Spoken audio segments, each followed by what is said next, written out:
Bible tells us that it's going to be the times when good is called evil and evil is called good, because people are not living according to the standards of the Bible anymore, and they're deceived. Yeah, you get away from the light of the truth of the revelation of Yahweh's word, deception is there, and the enemy is rampantly trying to spread deception right now. In the midst of what she was just saying, before we get started, I just wanted to share something that Holy Spirit reminded me of when we were doing praise and worship. And it was during the song, The Blessing. And, in the midst of everything that's going on and stuff in our world, in our nation, personally, whatever the enemy is trying to do, attacks he's trying to launch against us, the nation, the world and stuff. Well, there was a line that's actually not really part of the song, but it was towards the end of the song, and one of them sang out, "There's a great exchange taking place." That's a word for now. That's a prophetic word. Well, Holy Spirit had reminded me of that word exchange. So when you look in Isaiah 40, and you look in Isaiah 40 in verse 29, and it says, "He gives strength to the weary, and to him who has no might he increases power. Even youths grow weary and tired, and vigorous young men stumble badly. But those who wait for the Lord, who expect, look for, and hope in him, will gain new strength and renew their power." Another translation says, renew their strength. I'm going to go back to that word renew in a second. Continues on to say, "They will lift up their wings and rise up close to Yahweh like eagles rising toward the sun. They will run and not become weary. They will walk and not grow tired."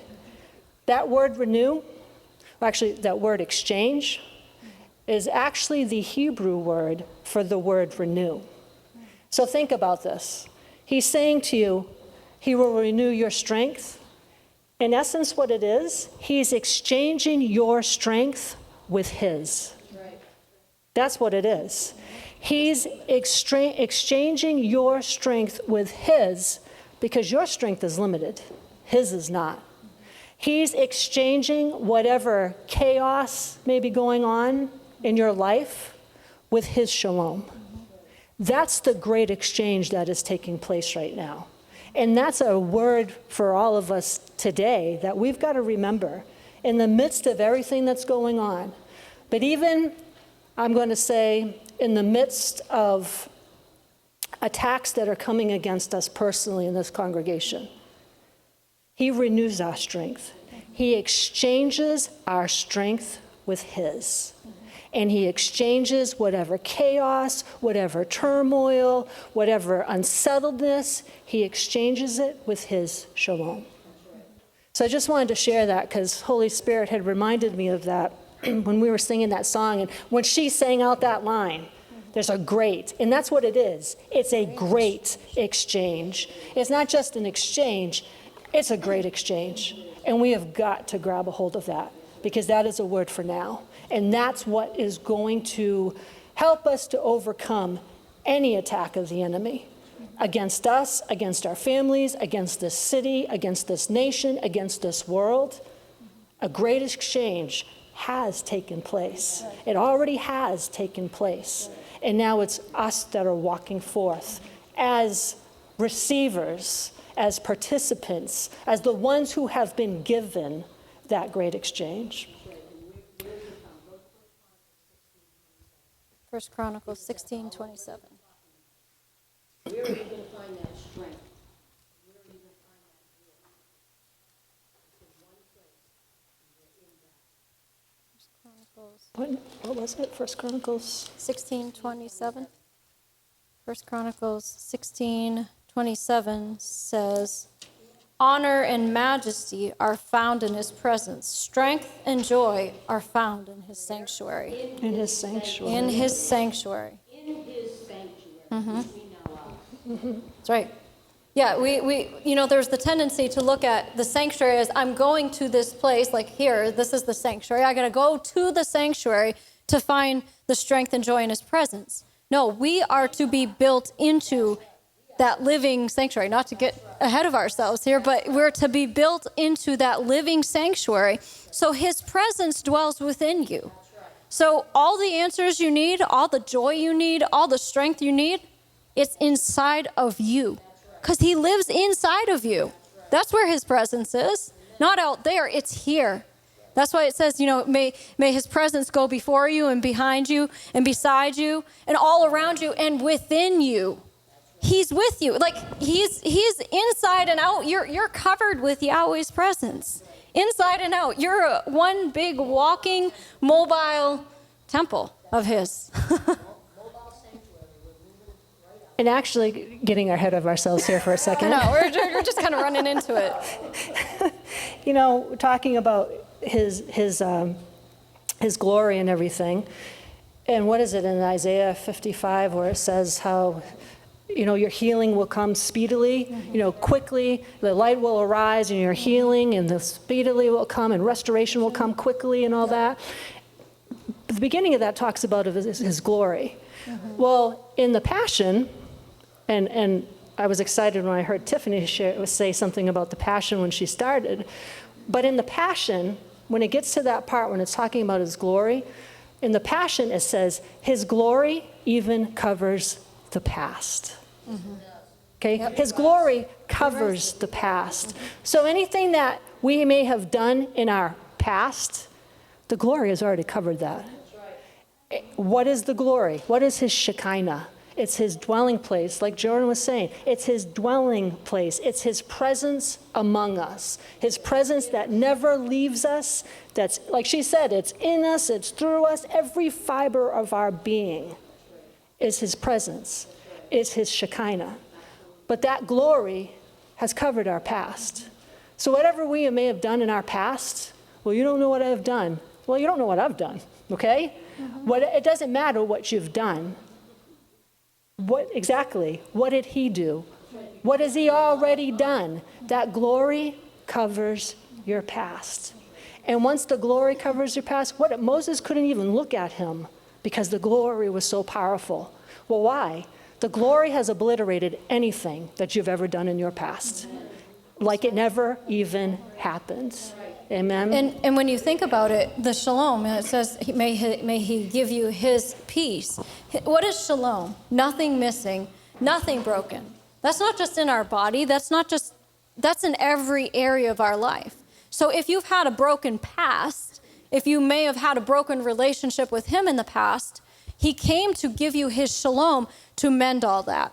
And like she said, the glory covers it. Well, you can't separate his glory from his shalom. You can't separate it from his joy. It's all intertwined together. You get the whole package deal. When that's what salvation is. It's not just about, I get to go to heaven when I die. Salvation, sozo in the Greek, it has to do with everything. It's the same concept as shalom. Total wholeness in every area of your life. That's what he came to bring to you. So, many of us as believers, I think, are not tapping into the full reward of our salvation, of what it really means to be saved. Saved from what? Not just sin, but saved from every effect of sin. What did sin do in this world? It came and it created the curse, chaos, everything. His shalom comes in with the authority that overrides the chaos. His shalom sets everything to right. Peace be still to all the storms. It undoes the curse that the enemy has put. Now, maybe it can't undo every curse in this world because this world still functions under Satan's thing. I mean, you look at all the stuff going on in Haiti. We have believers in there that can stand strong in the middle of their country, but the country itself has dedicated itself year after year after year after year to Satan. That's the authority they gave over that country. Why is the country in so much chaos now? Why is there so much stuff going on? Because their Lord is the Lord of chaos. What does it say? God is not the God of confusion, but he's the God of shalom. Well, who is the opposite of Yahweh is Satan. Satan is the Lord of confusion. Satan is the Lord of chaos, anything that is of the curse, anything that is of darkness. So it depends on who's your Lord. Back to what we're singing about. You are throned upon my life. Is he the Lord of your life in every way? Does he have the final say in everything in your life? Or do you pick and choose which part of it? It all depends on how you align yourself with him. And that's actually when you think about like that song, The Blessing, and those scriptures of what the blessing is, may the Lord bless you and keep you. May he make his face shine upon you and be gracious to you. May he lift up his countenance upon you and give you shalom. Those are his words. But then when you go further, and Mom did this a while ago, and grab a hold of that. I purposely made a copy of that when she did this a while ago, and I decree it over my daughter almost every single day, and what it actually means in the Hebrew.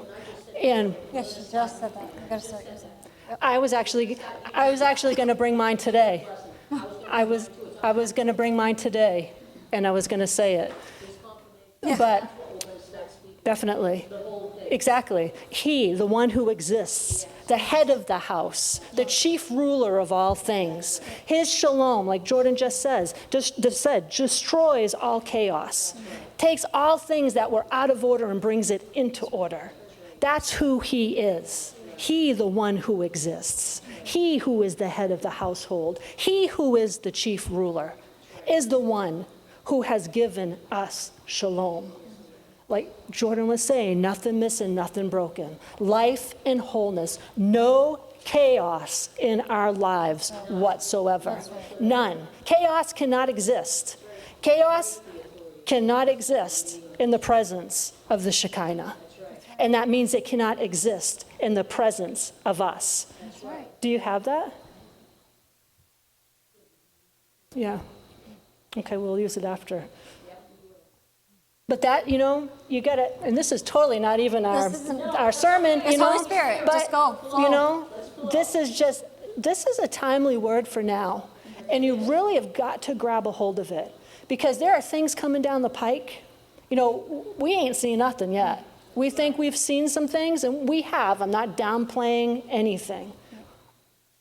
But your mind can't comprehend the intensity, the degree to which things are going to become. We live in a very, very depraved world. You see things every single day that go on, and it seems heightened, and things that are increased, and just the insanity of what people are doing to each other, and crimes that are being committed, and this and that, and just rules in the schools, and all this stuff, and just, absolute chaos, just chaos and evil and just savage stuff. But in the midst of what Yahweh is saying to us now, that word, it's great exchange, and that's us. And with the blessing, that's ours. It's already in us. That's who we are. Mom has taught us for years that we are accurate billboards reflecting who Yeshua is. Well, we're the accurate billboards that are reflecting what that glory is, what shalom is. We are the exact representation of the one who exists, of the head of the household, of the chief ruler. That's who we reflect and represent. And that's who we really are. And that's what we need to be walking in every single day. Because that's what impacts outside of these doors. There are so many people, and it's escalated big time because of our administration that we currently have, okay? Who is a crooked administration. Absolutely. But things have escalated to a point like we've never seen before. We have not walked this way before, okay? But in the midst of all that, Yahweh gives us the word. He gives us the confirmation and says to us, remember who you are and whose you are. Now start walking it. It's one thing to talk it, but it's a whole totally different thing to start walking it. And then that's when you will impact people's lives. That's when you will be somewhere and the devil tries to do something and you're the one that responds to the situation. There's no accidents or coincidence. When you follow Holy Spirit the way you're supposed to follow him, and you will be in the right place at the right time, doing the right thing with the right people. And he knows who you are and what's been planted in you, and that you will exhibit that. And expect him to purposely have you somewhere when a situation arises, because he knows you're the one that's going to deal with it. You're the one that's going to handle it. Because there's so many people in this world that are seeking after answers. They are seeking, is there just something other than this craziness that's going on in this world? Is there any hope? Is there any joy? Is there any love? Is there light at the end of the tunnel? Yes, there is. And it's and it's not an oncoming train. You know, and like I said, we've got to remember who we are and whose we are. And a great exchange has taken place. And that exchange has been, he's exchanged our strength with his. Whatever chaos, with his shalom. That's who we are. You know, interesting that the blessing song, we haven't sung that song in quite a while here. I mean, we play it at the end of the service, the Hebrew version of it, but we've not actually sung it. And it brought me back, it reminded me of how that song came out like right before COVID hit. Carrie Job had written that song like literally weeks before COVID hit. And so we had started singing it, and then it was like a timely song. It was a song for that time. And I can remember when all the lockdowns started and when all this stuff started, and there's so much fear. And fear was the biggest thing. There's so much fear around. And I can remember when I would go to work at the assisted living that I would work at, and singing that song, The Blessing, because it's like, this is declaring Yahweh's blessing over these people. There's a reason why you're in the workplace you're in. There's a reason why you're with the people that you're with. And you're supposed to, as much as you can, overshadow them with the blessing so that it can remove the curse off of their lives. And I can remember just going in there in the morning and just singing that song. And there were others in there who were singing it too. And I'd start hearing people, singing it there, and it was amazing what happened. And I believe that played a big part in the fact that we didn't see the level of destruction and the level of deaths that some of the other places did.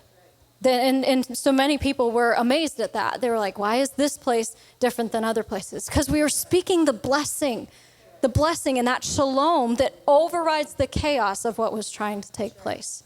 And I believe that. And so we got to hold on to that. And I'm sure it's no coincidence that Yahweh is bringing that song up now, today, that it's a weapon in our hands. It's a weapon for us to use when we're walking out in this world that is so full of chaos. Speak life. Speak the blessing. Speak light.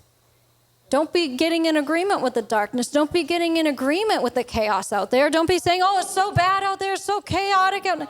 Don't empower it. You're there to change whatever you can change. You're there to make people's lives different. You can bring that. You have the ability. You have the anointing on you. Every single one of us have the anointing on us to change people's lives. We just have to walk it out. Hallelujah. So, on that note, we are actually going to talk today about paying attention to detail. There's some very specific things that Yahweh has spoken to us, and we really need to take heed of it. He's a God of detail. He's the God of detail. So, if we turn to Exodus chapter 39, 42 and 43, and we're going to combine this with another verse after. Actually, I don't just realize I have a different amplified one here, but so it's Exodus chapter 39, verse 42. Now, this is after the story of, read the Torah portion. Actually, I hope you're reading the Torah portion every week. You should be reading the Torah portion every week. But prior to that, the chapters talk about in precise detail, very precise detail. The last 4 or 5 Torah portions. Exactly. Just everything is details. And about building the sanctuary, about building the tabernacle. And you may think, well, What's it matter? Well, you're gonna hear why it matters in a moment, okay? So Exodus 39, verse 42, it says, "So the Israelites did all the work according to all that the Lord had commanded Moses. And Moses carefully inspected all the work, and behold, they had done it. Just as the Lord had commanded, so had they done it. So Moses blessed them." Okay, so now catch that. Now prior, in chapters prior to this, we see that the Israelites weren't exactly too faithful in obeying Yahweh on things, okay? They kind of got angry about things and were murmuring, complaining, and stuff like that at times. We even read in an account about with Moses, Yahweh told him a specific way to get water out of this, speak to the rock and the water will come out, and what does he do? Get angry and struck the rock, okay? He wasn't paying attention to the details Yahweh was giving him.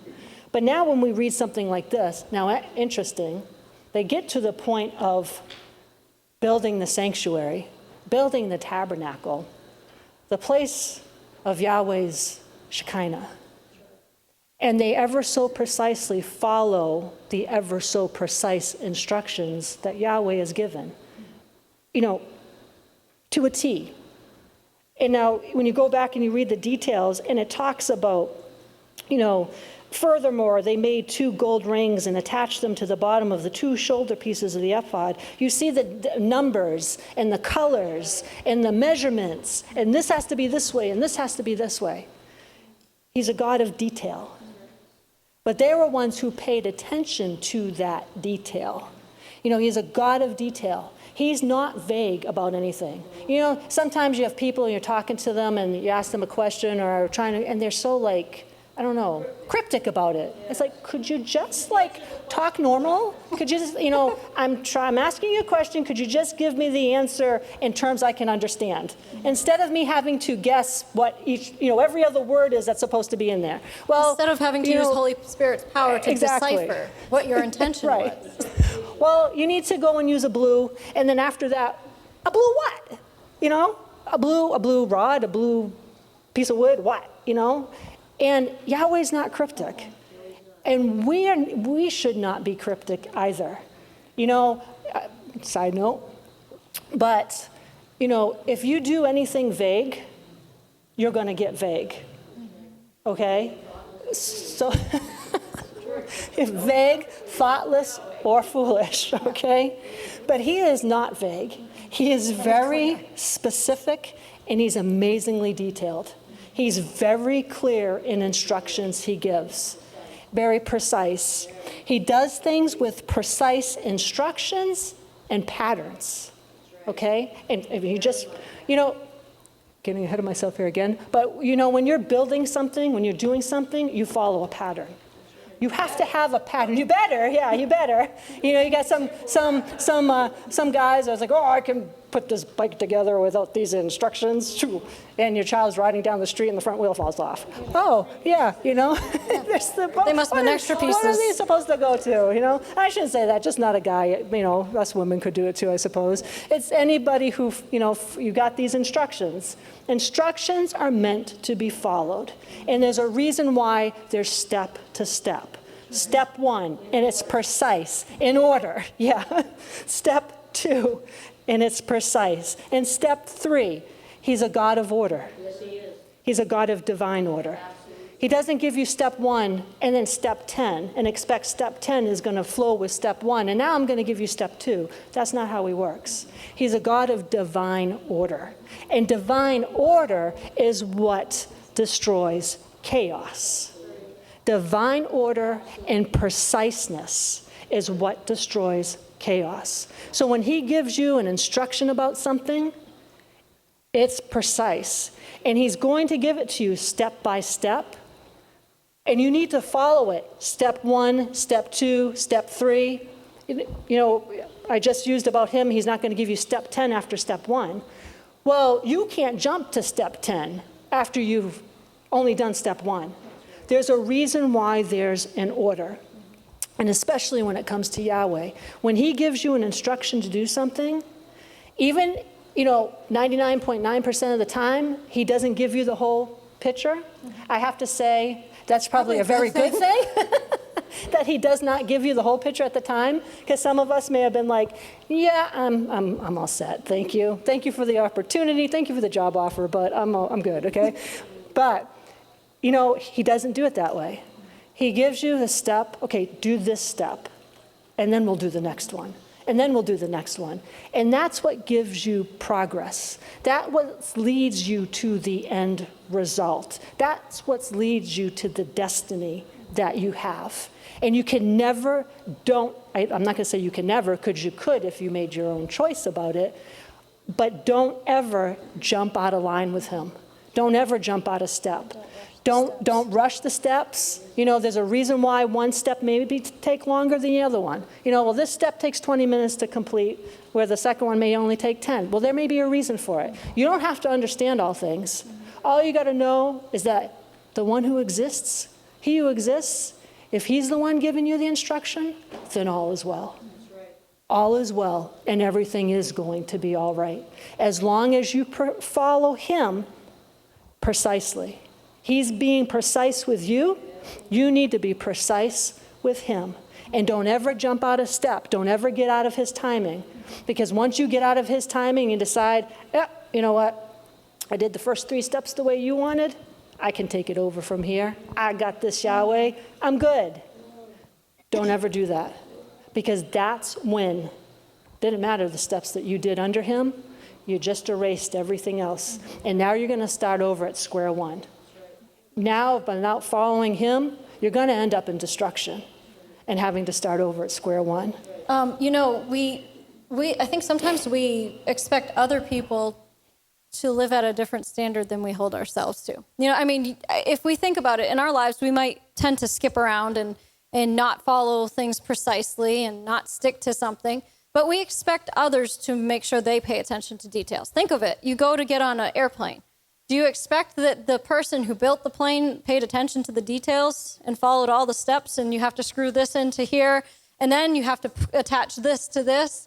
We expect them, and we would be upset if we knew that they didn't give attention to the details. What we've seen going on so many times lately in the news about all the stuff, I think it was with Boeing or something, that there's parts falling off the planes and doors flying open. Yeah, that, by the way, that's why we put a blood over the plane if we have to fly. But that is a failure on the mechanic's part. And in the same way, you wouldn't necessarily trust, or I hope you wouldn't trust, say a 10-year-old boy who's building model planes to build your 747 jet. He has a lot to learn. He might know a lot about this section, but he doesn't know the steps to take to go there. He has to have some more learning. And some things you just, like she was saying, you can't rush it. You can't just skip ahead of it. Some things take time. And that's what a lot of us don't like, especially in this microwave generation. We want everything instantly. But some things take time, and you have to walk it out. How many times do we tell our children, don't run through the house?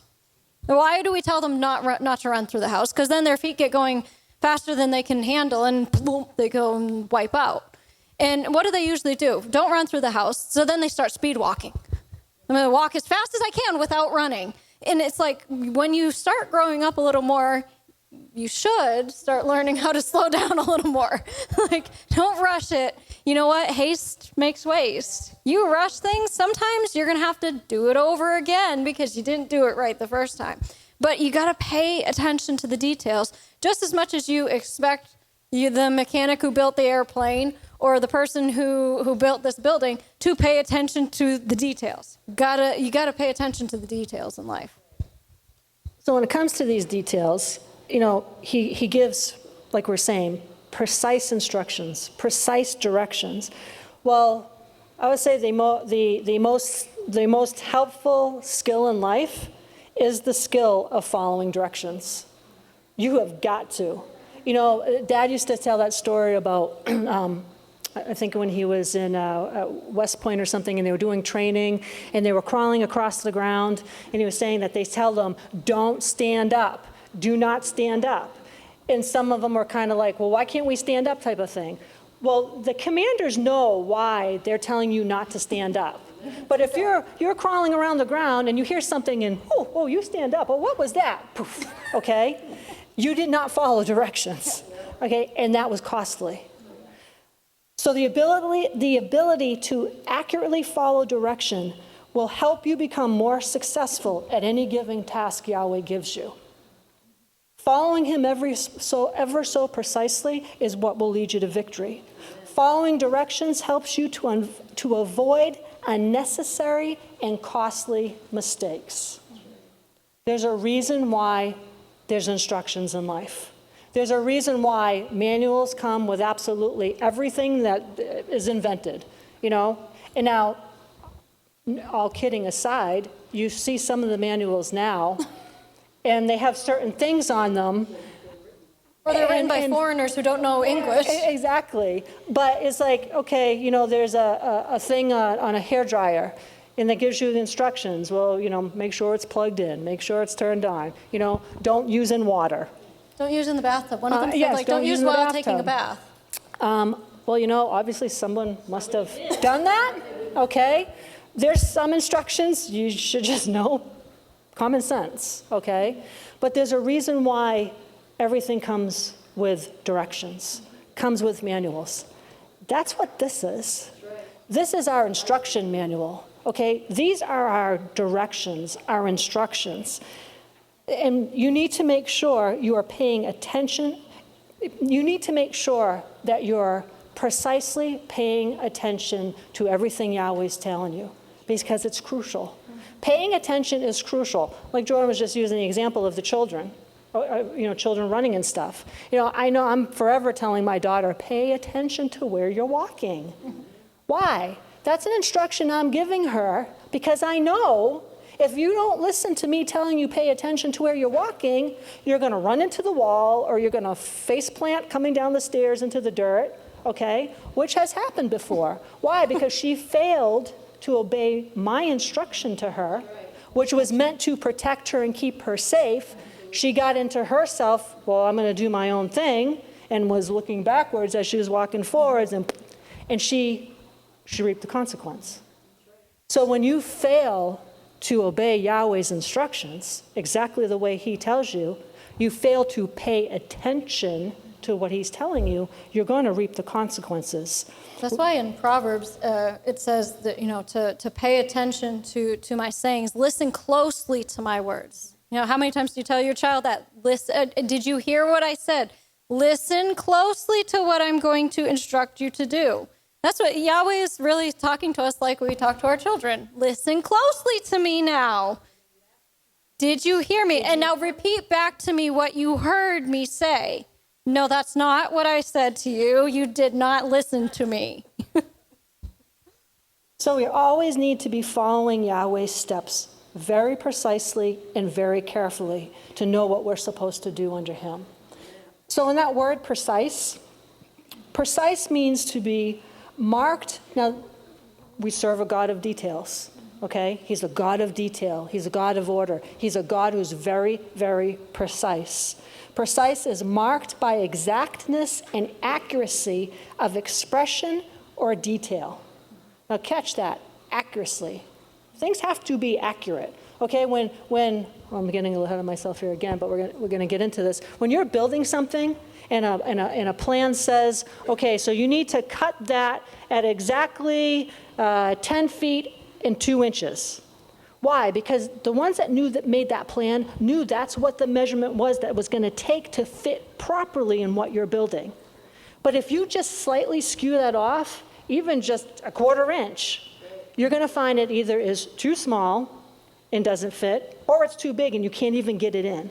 There's a reason why it's precise. And you got to follow precise.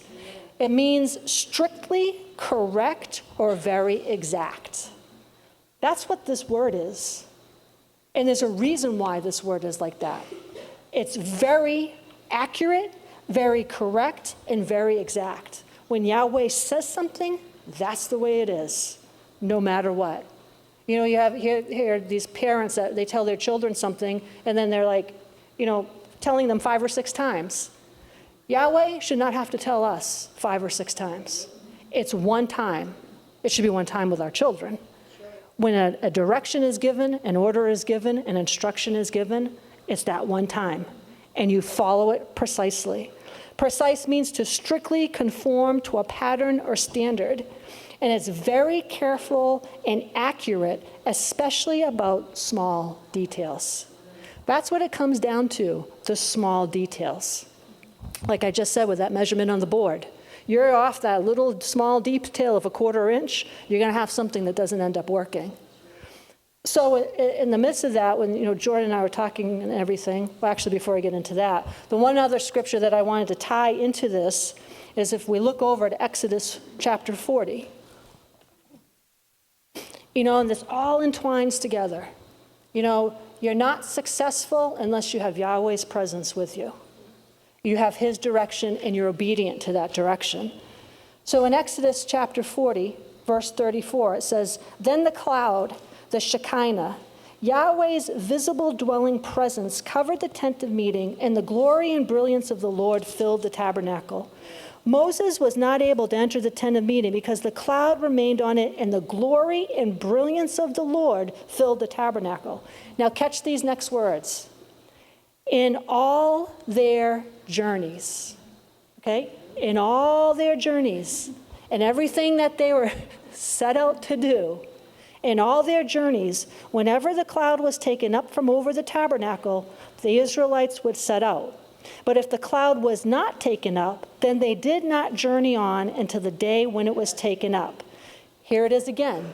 For throughout all their journeys, the cloud of the Lord was on the tabernacle by day, and there was fire in it by night, in the sight of all the house of Israel. Now catch that. In all their journeys, what happened? When Yahweh's Shekinah moved, they moved. When it didn't move, they did not move. They stayed put. And what did it say there? But if the cloud was not taken up, then they did not journey until the day when it was taken up. Now my paraphrase, if it was 2 days, if it was 3 days, they sat. If it was a year, if it was 10 years, they sat. They did not make a move until Yahweh moved. They did not make a move until Yahweh said, now's the time. And that's very, very significant. That's very, very important to remember that. You only move when he tells you to move. And you don't move when he tells you not to. You sit still and you just stay there and you wait. There's all of us in here are believing Yahweh for something. Some type of restoration in our finances, in our family, in our children, whatever it may be. Restoration in our houses, or believing for whatever, believing for children, believing for spouses, believing for a job, whatever. You don't move and don't act until he tells you to. He will lead you directly the way that you need to be led to have the most opportune thing that you could ever imagine. You do things out of turn, you may get it, but you may get more than you expected. And it may be from, I'm not going to say may, it will be from the enemy. You're believing for, I don't know why this is coming up as an example, but it doesn't apply to me, but if you're believing for a spouse, you best be relying on Yahweh for that. And you better not get out of turn with him. You better not get caught up. The enemy will bring people that appear to be from Yahweh, and they're anything but. The enemy brings wolves and puts them in sheep's clothing. But Yahweh takes those sheep and exposes those wolves. Okay? So you need to remember that. He takes those sheep and exposes those wolves. And sometimes, most of the time, it takes the head shepherd to point that out. But even with that, the head shepherd could point it out, but what are you doing with it? What are you doing with it? If the head shepherd is pointing something out, that's something you better obey. Okay? And I'll speak for myself personally, nobody else in here, but I've had incidences where I didn't, okay? And I found out I was the one that was wrong, okay? Duh, okay? Like I didn't know that, should have known that beforehand, okay? But that's where you learn the lesson the hard way. And there's lessons that some of us have learned the hard way that we never needed to learn the hard way if we had just followed the ever so precise instructions of our head shepherd. But what you learn from that is moving forward, now that you learned the lesson the hard way, you don't have to learn it again. You can say, okay. Hopefully you don't. Okay, you don't have, so I said, you don't have to learn it the hard way again. You've learned from it and you move on and you say, now I'm the wiser for it and I'm never going to go back and make that mistake again. You know, I saw this phrase that said that Yahweh is still writing your story, so stop trying to steal the pen. Don't take the pen from him. He's writing it. Let him write it. Don't be saying, well, I want to change the ending on that, or I want to write this part a little differently. He has the best plan for our lives, all of our lives. And we need to be able to step into a level of trust to allow him to do that. And, you know, and we see all throughout the Word about how he's the God of detail, how he gave strict instructions that had many, many details to it. So if you go back and let's look at Genesis 6 real quick. And you know this with the story of Noah. Okay, so Genesis chapter 6, verse 14. It's when, well, let's look at 13. It says, God said to Noah, I intend to make an end of all that lives, for through men the land is filled with violence, and behold, I am about to destroy them together with the land. Make yourself an ark of gopher wood. Make it in rooms, stalls, pens, coops, nests, cages, compartments. Okay, he's giving them all what needs to be in this ark. Just don't make this ark. He's giving them the details what needs to be in this ark. Even though, no, Noah had no idea, okay, what's rain? What's an ark? Why am I doing this? He didn't question. And that's the other thing, and I think I'm getting ahead of myself, but that's okay. That's another thing, is like, we don't question. Don't try to question, don't try to reason. He says it, you just do it. So he told them, stalls, pens, coops, nests, cages, and compartments, and coat it inside and out with pitch. And we know that's bitumen. This is the way you are to make it. The length of the ark shall be 300 cubits, its width 50 cubits, and its height 30. You shall make a window for light and ventilation for the ark, and finish it to at least a cubit, 18 inches from the top, and set the entry door of the ark in its side, and you shall make it with lower, second, and third decks. For behold, I, even I, will bring a flood of waters on the earth. And he goes on to talk about that.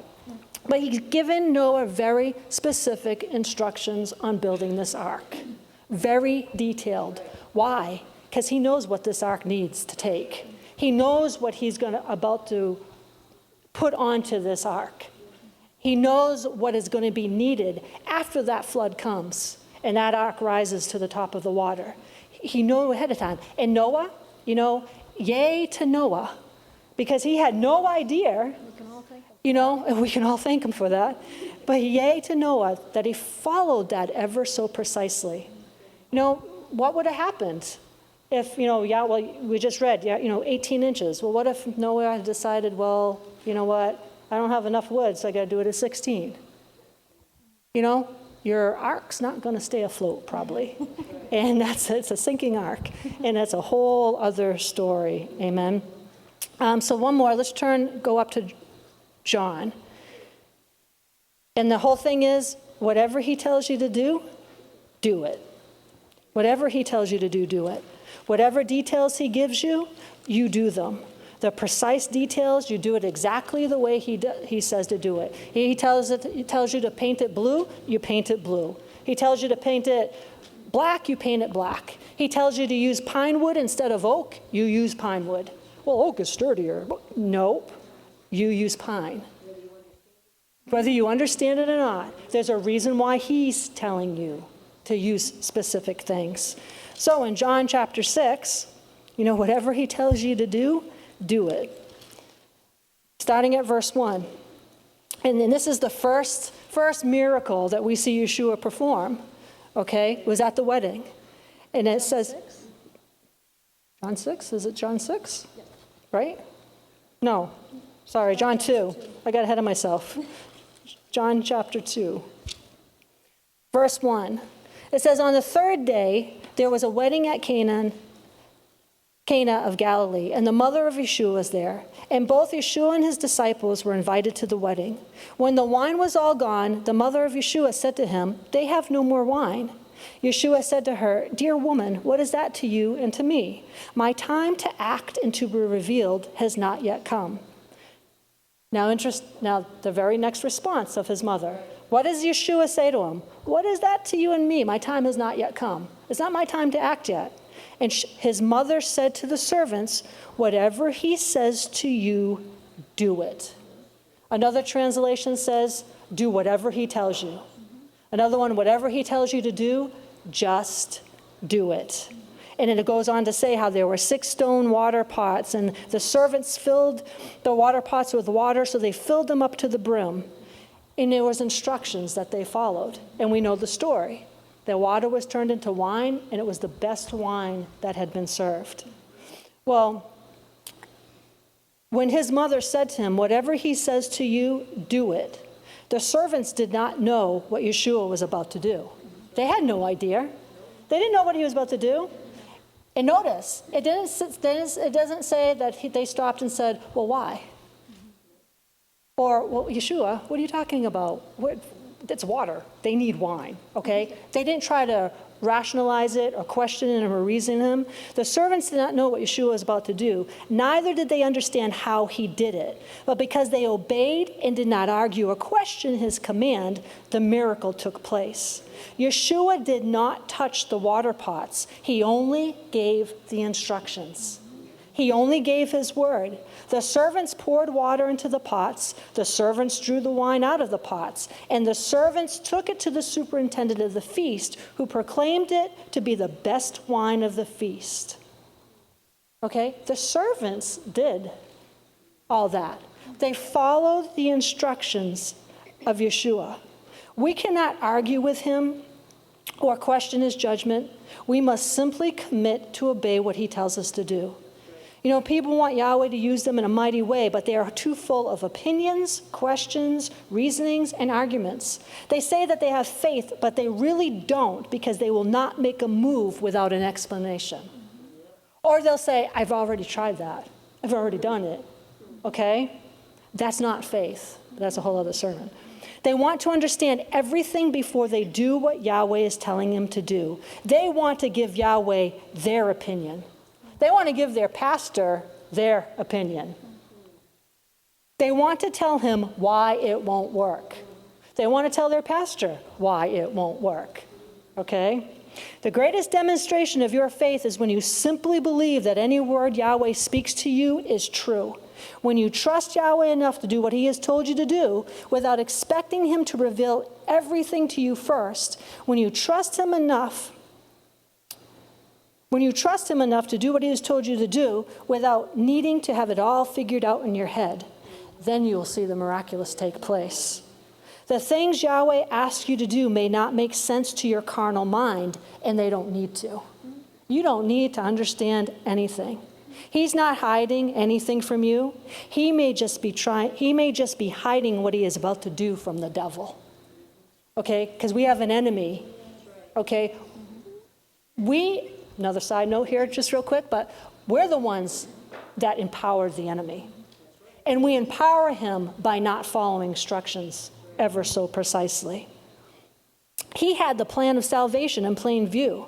When we look back in the Word, we can see it proclaimed, but until Yeshua was crucified and raised up, the whole plan was not revealed. Okay? He had a precise plan. Yeshua was his precise plan for all of the world. Otherwise, the rulers of this age or world would have perceived and recognized and understood the plan, and if they had, they would never have crucified the Lord of glory. In time, you will see the wisdom of obedience, and you will understand why Yahweh told you to do a specific thing.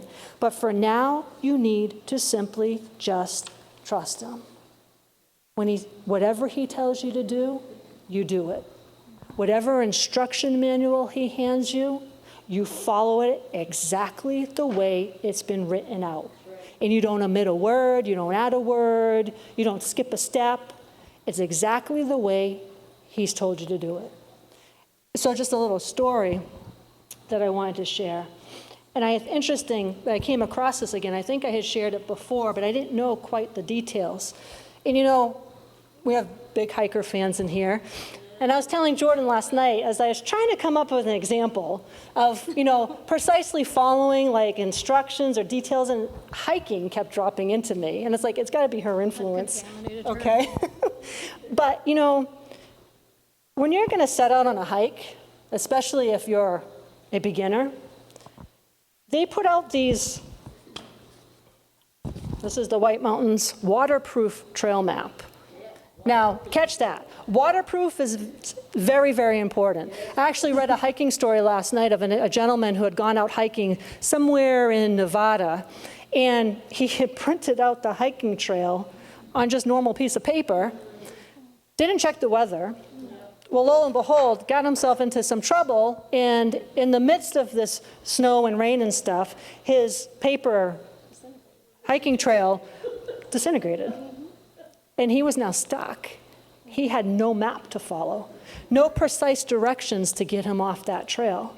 But if you look at these hiking trail maps, they're very detailed, okay? They're not vague in any way. They tell you the name of the trails. They have all these different lines and symbols and all these topographical, is that what they call them? Topographical stuff. It tells you how steep something is, how deep a ravine is. I mean, twists and turns and just everything. This is a precise map. It's a precise trail map. What if you are out on one of these trails and the people that created this map left out some of the details? What if you find yourself, by illustration only, on top of Mount Washington, and you're now on your way back down, but the map that you got doesn't have the trail? Oh, it's not updated. Yeah, not updated map. Okay, it's got some stuff left out of it. It has some flaws. Okay, that's going to get you in some trouble. To have a flawed map, to have something that doesn't have details to get you out of a situation. Yahweh has all the details to get us out of any situation that the enemy may throw our way. He's already got the answer. He's already established the details. Like this trail map, and I think it even tells you where some of the huts are and some where water sources are. It tells you the mileage between points. It tells you where there's huts, where there's shelter. It tells you the winter trails, because there's some trails you really should not even think of attempting in the wintertime. It tells you where the trailhead parking is. So it's like, this is everything you would need to be successful. And to a lot of people don't know how to read one, though. Exactly. And you need to know how to and read. That's because of waves. Exactly. No. So yeah. So there's, no, I was just going to say that. So there's an app, and I see this discussed in all these hiking groups that I'm part of and stuff.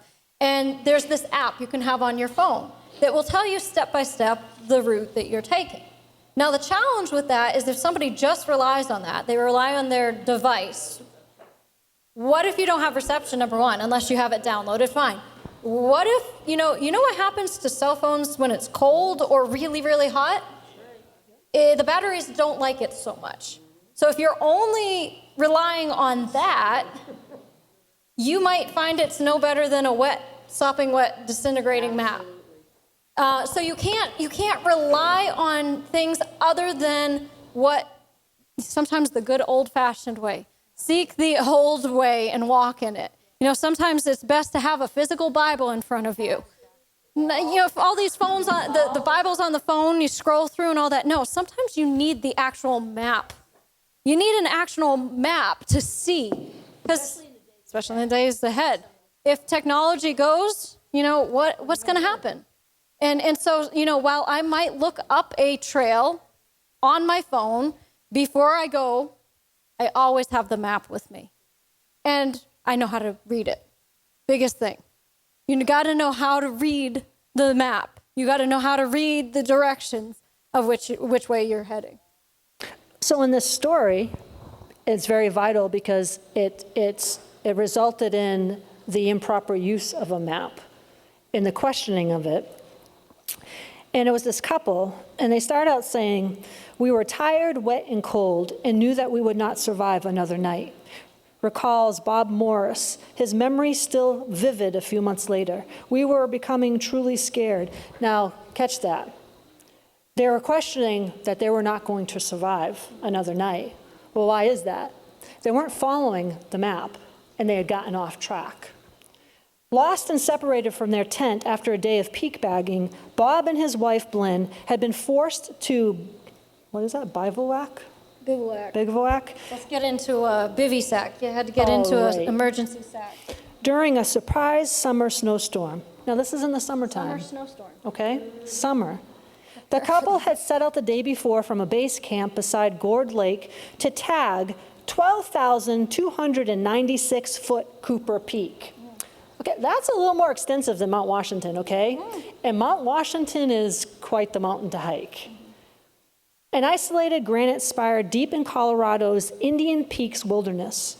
On the way up the 4-mile off-trail route, Bob, now catch that, off-trail routes, okay? So they're already kind of, well, not doomed, but they're already kind of at a disadvantage from the start. They're already Okay. They're already setting themselves up for failure. Exactly.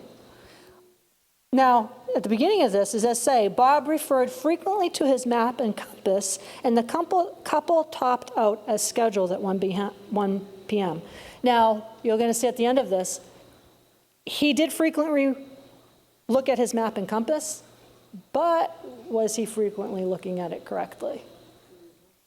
After savoring the view, they began their descent, but on the way down, Bob spotted a series of small lakes that he misjudged as being one large body of water, and therefore Gourd Lake. On the map, you see 2 distinct lakes, and the mistake is obvious. But as we descended, they looked like one lake instead of 2 because the stream connecting them is large. Now, the map showed them this is clearly 2 distinct lakes. But instead of going by his map, he was going by his sight. He was going by what he was seeing, and his sight was speaking to his understanding, and it was overriding the map that was accurate. But as we descended, they looked like one lake instead of 2 because the stream connecting them is large. My wife said it looked wrong. Now, this is another lesson also, okay? Okay? This is another lesson. We were talking about listening to our head shepherd, listening to our pastor, okay?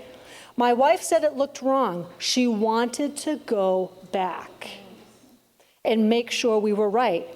I convinced her we were on the right track. And the entire time they weren't. The Morrises proceeded to drop into the wrong drainage. They soon realized their error, but then made another mistake that compounded their challenges. The prospect of climbing up the way we came down through Mortalis was daunting. To go directly east to Gourd looked impossible because of a cliff. We decided to go south and then east, walking a bearing with the compass. Bushwhacking through thick forests, okay? Now you're so off course, it's not even funny now. The couple hiked in circles until dark.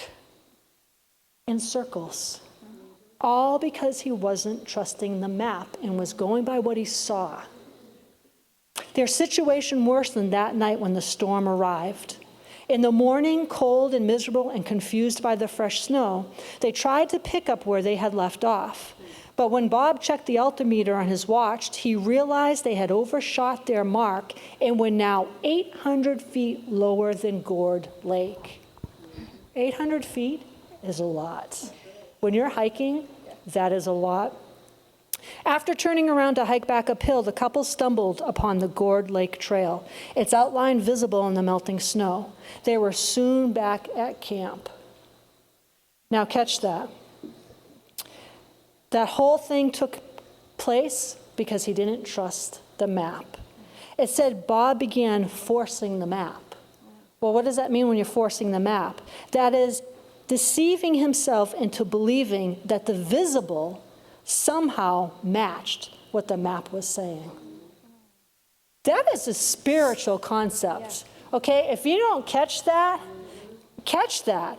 He was believing that the visible, what he saw, somehow had to match what the Bible was saying. What I'm seeing, I'm believing for, and I'm seeing this, my sight, it somehow has got to match what the Bible said about it. It's somehow got to match about what I'm believing for, because I'm seeing, but I'm going by sight and not faith.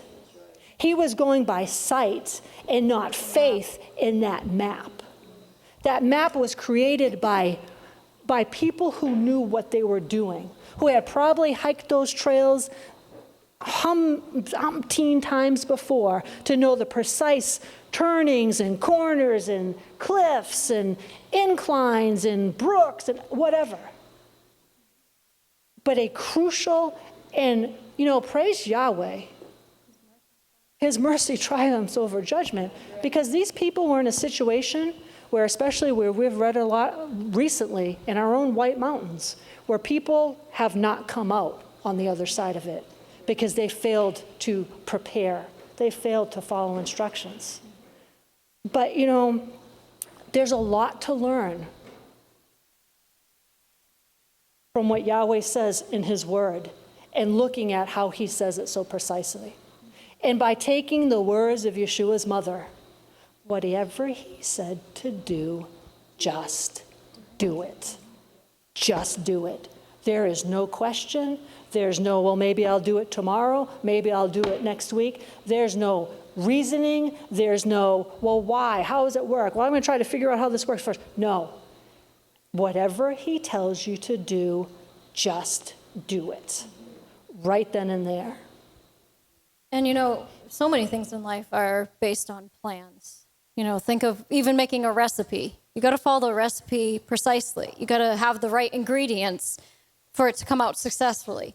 You can't swap salt with sugar and expect it to come out right. Those are not interchangeable. Well, they look the same. I think no, you'll find out. You put a cup of salt into your blueberry bread as opposed to a xylitol, yeah, it's not going to turn out. It's not going to turn out pleasant. So if you want something to turn out right, you need the plan. You have to think of building. We started talking about building. When you're going to build something, you need a plan. When you're going to go for a hike, you need a plan. Don't just take off into the middle of the woods and say, this trail looks like it would be good. I think I'm just going to go and do this trail. No, just please don't do that at all.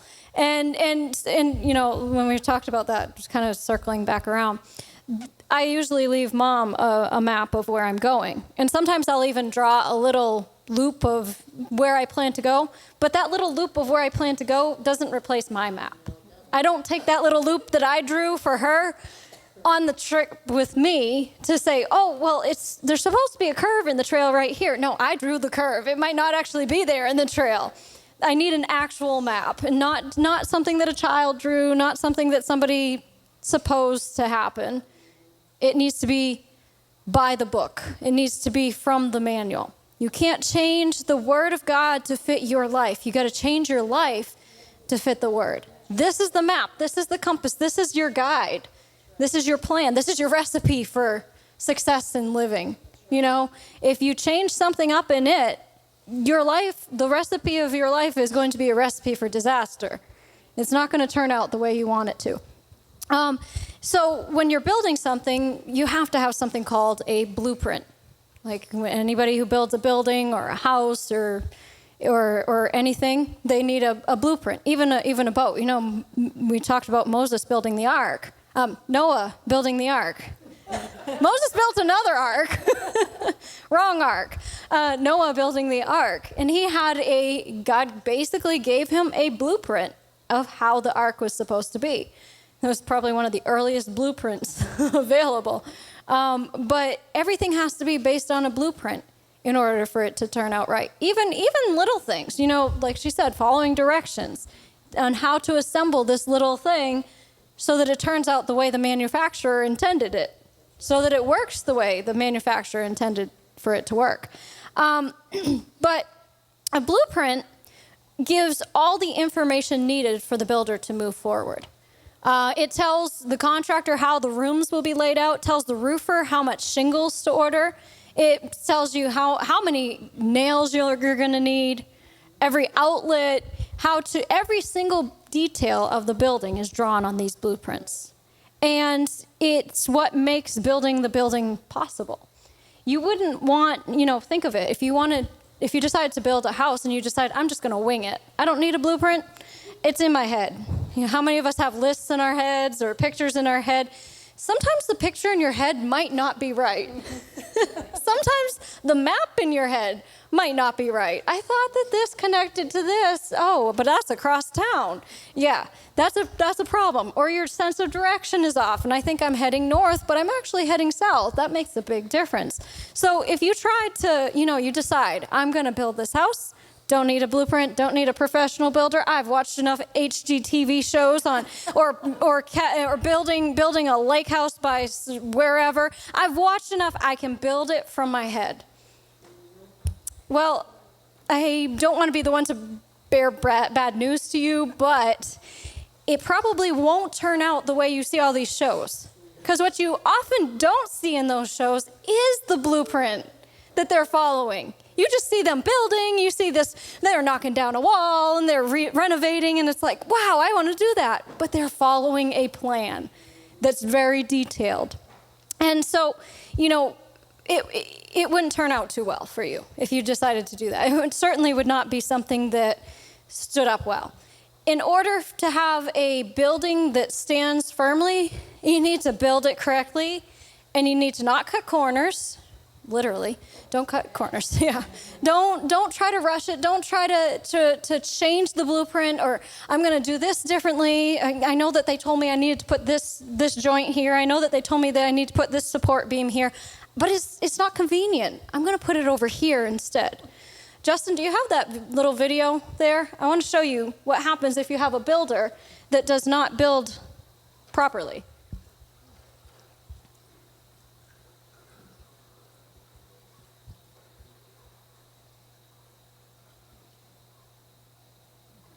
Now there's the whole frame of the house, and there she goes. So that's an expensive mistake. You wanna say that's an expensive mistake? That costs a lot of time. All the effort, everything that builder put into that and said, I built the frame of the house. It looks like they're getting ready to put everything else into it.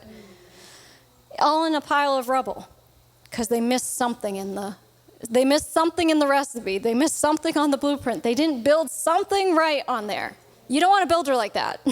Check the reviews on your builders if you're building something.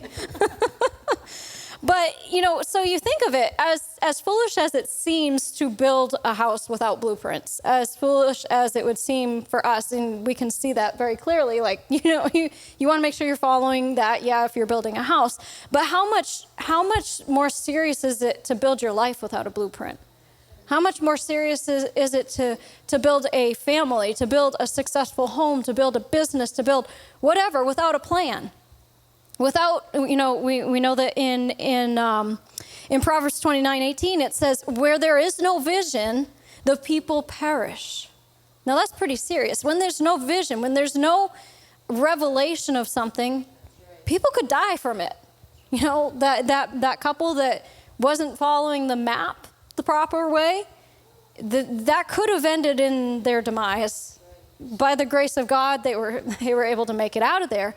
But you got to make sure you're following the plan.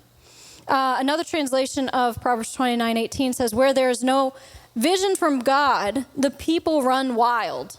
But those who adhere to God's instruction know genuine happiness. Think of it. The builder who built that house right there. If he had adhered to the instruction, if it had been built properly, if it stood securely, how much happier would they have been? I'm sure that was not a very happy day for them right there. That's not a very happy day. It's not, you don't cause great joy. Back, like she said about going back to square one. Sometimes in your life, you feel like you've spent all this time building something, and then you're back to square one. And you have to say, what was the mistake I made in building it the first time? And I'm not going to make that mistake again. Let's turn over to Matthew chapter 7 real quick.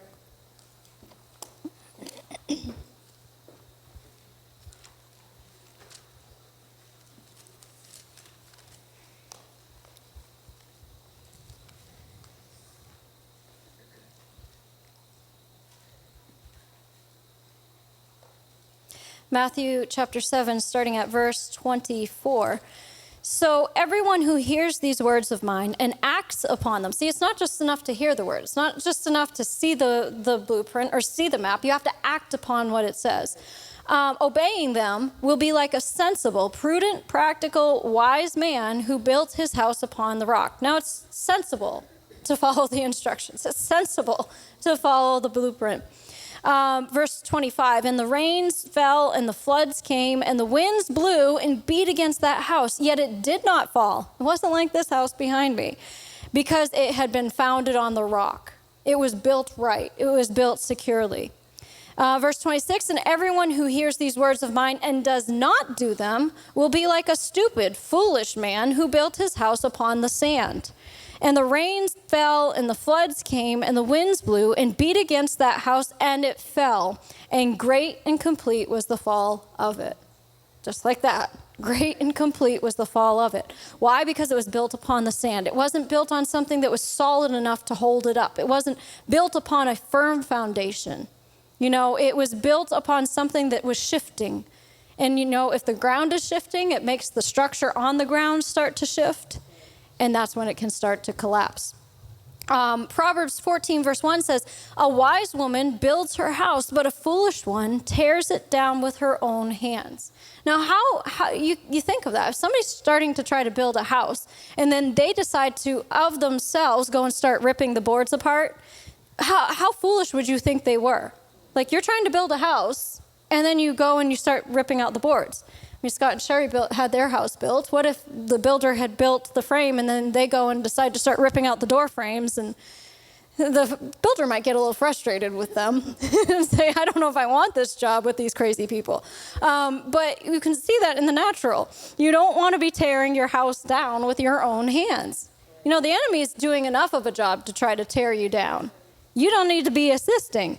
Another translation says, the wise woman builds her house on a foundation of godly precepts, and her household thrives.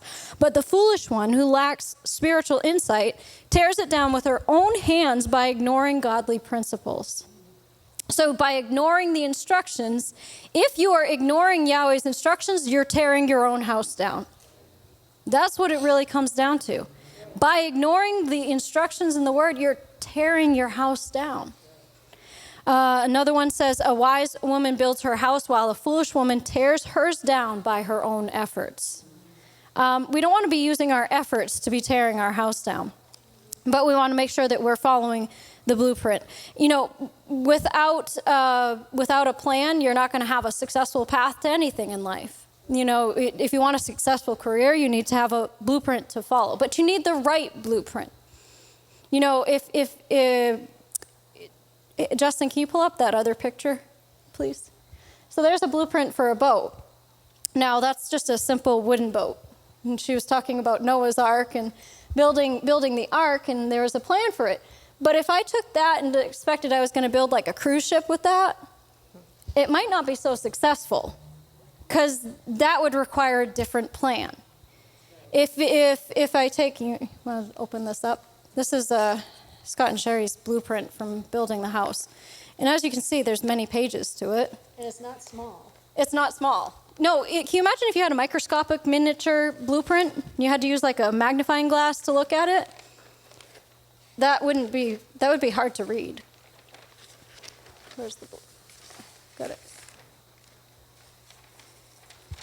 So there's one of them. Tells exactly where everything's laid out and the plan of it. Now, if they took that and expected to build a skyscraper with it, again, wouldn't be so successful. That's a plan to build a log house, which is what they wanted. So it's good that they got the right blueprint. Vice versa, if they had gotten a blueprint and they started going up in the middle of the woods and it's a 11-story skyscraper, they might be a little bit upset about that, because it wouldn't be what they want. Yeah, the neighbors might not like it either. But you need the right blueprint. So it's not just any blueprint that will do.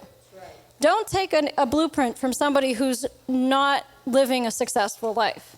I wouldn't get a blueprint from that builder who built that, whatever that structure was supposed to be. Don't get a blueprint from somebody whose life is falling apart on how to build a successful life. You know, again, you got to make sure that what you're looking at is what you want to be. Terry Savelle Foy talks about this. Like, your mentors, the people that you look up to in life, if you're looking at their life and you say, I would like to trade places with them, I would like to be in their position, I would like my life to be like that, then they should be somebody you'd look up to. If you look at them and say, I wouldn't want their life, I wouldn't want their home, I wouldn't want anything about them, why would you be looking up to them for advice? You know, Dad used to say, like, why would you trust your friends who have no children advice on how to raise children? Why would you trust somebody who's never been there, never done it, and never done it successfully, advice on how to do it successfully? So I saw this story. It was kind of a humorous way, but a man ordered a blueprint for building a birdhouse. Now, I think a birdhouse you could probably build okay without a blueprint. It's not like unless you're building like a mansion for the birds, I don't know. But he ordered a blueprint to build a birdhouse. He gets the blueprints, but they're blueprints for a sailboat. And his sailboat keeps blowing out of the tree whenever he tries to hang it. He writes a letter to the company demanding his money back, so they send him his money with a note. We are sorry about the mistake, but you aren't near as mad as the guy who tried to go sailing in a birdhouse. So, you know, you got to make sure you have the right blueprint. Now, I don't know which is crazier, the fact that they sent him the wrong blueprint or that he tried to build it and at some point along the way didn't say, this isn't what I wanted. You know, when you see something that's not right and you say, this isn't where I wanted to be, don't keep going. Don't keep pushing ahead with that blueprint. It's not going to turn out any different. If you always do what you've always done, you're always going to get what you've always gotten. But it's kind of like, you know, when we're walking through life, we have the enemy that's trying to destroy our house. He's trying to attack us, trying to throw all these things in our life. But we need to be, you know, like the story of the 3 little pigs. You remember growing up with that story of the 3 little pigs? And I think they had wood. One of them built his house with wood, and then the big bad wolf came along and he huffed and he puffed and he blew the house down. And then one built his house with straw, and he huffed and he puffed and he blew his house down. And then one said he was going to build his house with brick.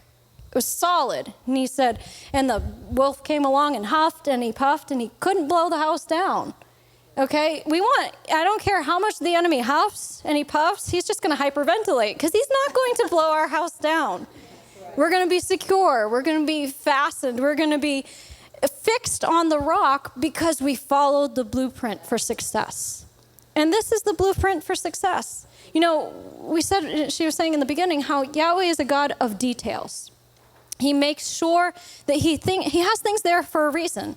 You go and read these Torah portions, he's talking about the tabernacle. He's talking about how everything's to be laid out and how he, you know, precisely, this is to be here and this is to be positioned here and put this outside in the courtyard. And you can look at it and say, why is it that he's so precise with some of these things? Is that detail really a matter? And I had noticed this when Sherry was reading in Exodus chapter 40. In the beginning of Exodus 40, it's talking all about, you know, setting the golden altar for the incense and putting the Ark of the Testimony and putting the screen at the tabernacle door and then setting the altar of burnt offering before the door of the tabernacle of the tent of meeting and all these precise things. And you get to this place and it says, you shall set the laver between the tent of meeting and the altar and put water in it. The footnote in the Amplified here was very interesting. It says, why was it necessary for one exact position for the laver to be demanded of Moses by God? Those who have published charts of the tabernacle furniture arrangement with the laver off to one side or the other have missed a point here. The laver was to be placed directly between the doors of the tent of meeting and the altar of burnt offering, thus completing a cross made by the arrangement of the furniture from the ark to the altar. It could have no significance at that time, but the one who planned it had in mind to whom the Messiah would one day say, and these very scriptures testify about me. The preciseness of it was pointing right there at the cross. How fitting that at the foot of the cross should be the altar, picturing our complete surrender, and the laver, picturing our cleansing, that we may enter in through him who alone is the door to the eternal Holy of Holies. Even the very preciseness of the tabernacle was telling a story. It was for a reason. Everything that Yahweh has put in your life, everything that he's directed you to do is for a reason. It doesn't matter whether your mind comprehends it or not. And sometimes you don't see it until you look back. You know, when you're on the path, you sometimes only see the next step in front of you. But then when you turn around and you say, how far you've come. But also, I see how this step built upon the next step. You know, this step built upon the step before it. And all those things were needed to prepare me for being where I'm at now. And if I had skipped any of those steps, I wouldn't be here. I wouldn't be in this place right now. I wouldn't be prepared for this. So as we're building our lives, as we're building our community, as we're building ourselves up into that, what did he say? We're called to be a holy temple. You know, we are called to be built together in a holy temple. We all have a place in which we fit. We all have positions. We all have assignments. We all have things which we are called to fulfill, that if we're not in that position, then there's a gap. There's a gap that's left there, and then maybe something else has to be done to try to cover that gap, but it's not going to be the full building that Yahweh wanted to turn out to. So we all have our part. We all have our place to hold, but we got to go by the details. We got to go by the assignment. We got to follow the recipe. We got to follow the blueprint. And if we do, we'll find the success in our life. Amen.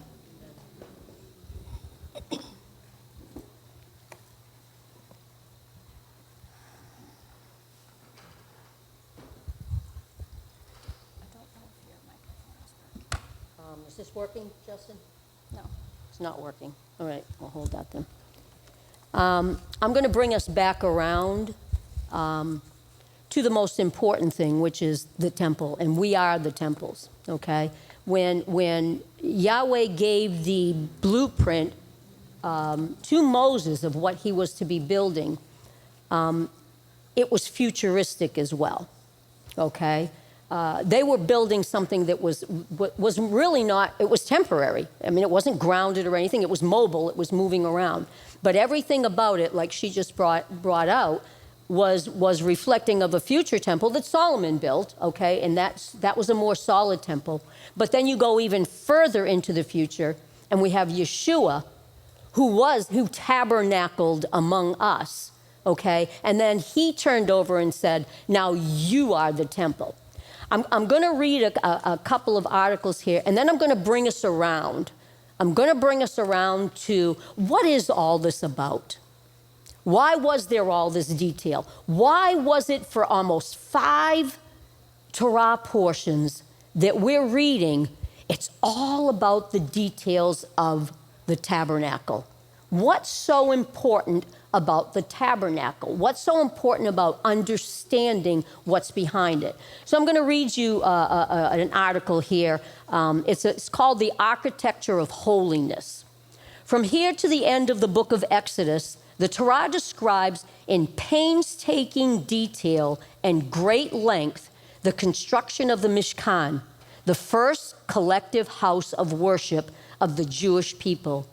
Precise instructions were given for each of them. The tabernacle itself, the frames and the drapes, and the various objects that it contained, including their dimensions.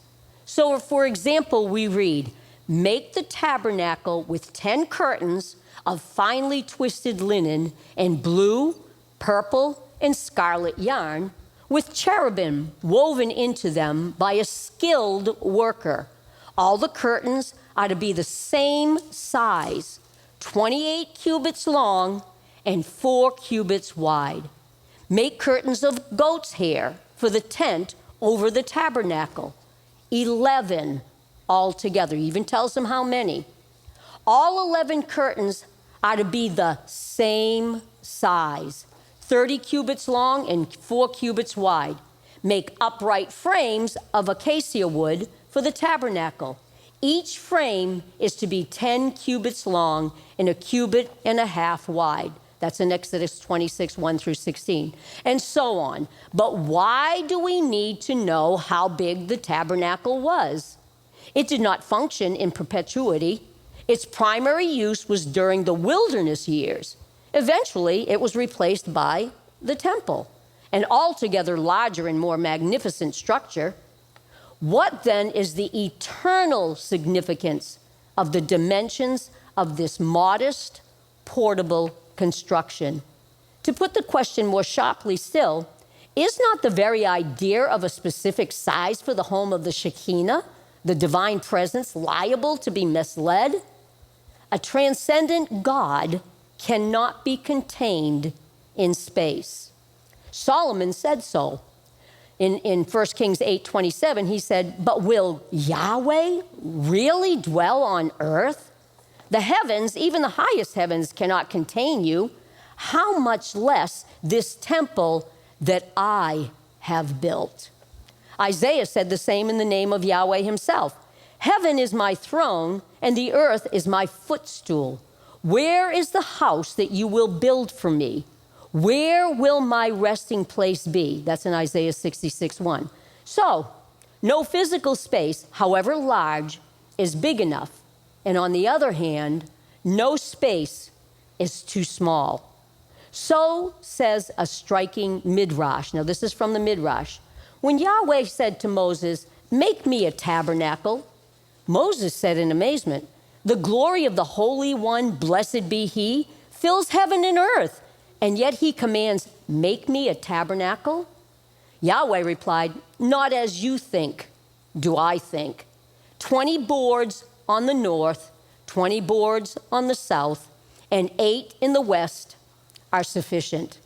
Indeed, I will descend and I will confine my presence even within 1 square cubit."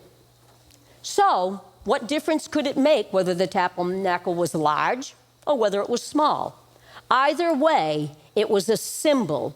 It was a focus of the divine presence that is everywhere, wherever human beings open their heart to Yahweh. Its dimensions should not matter.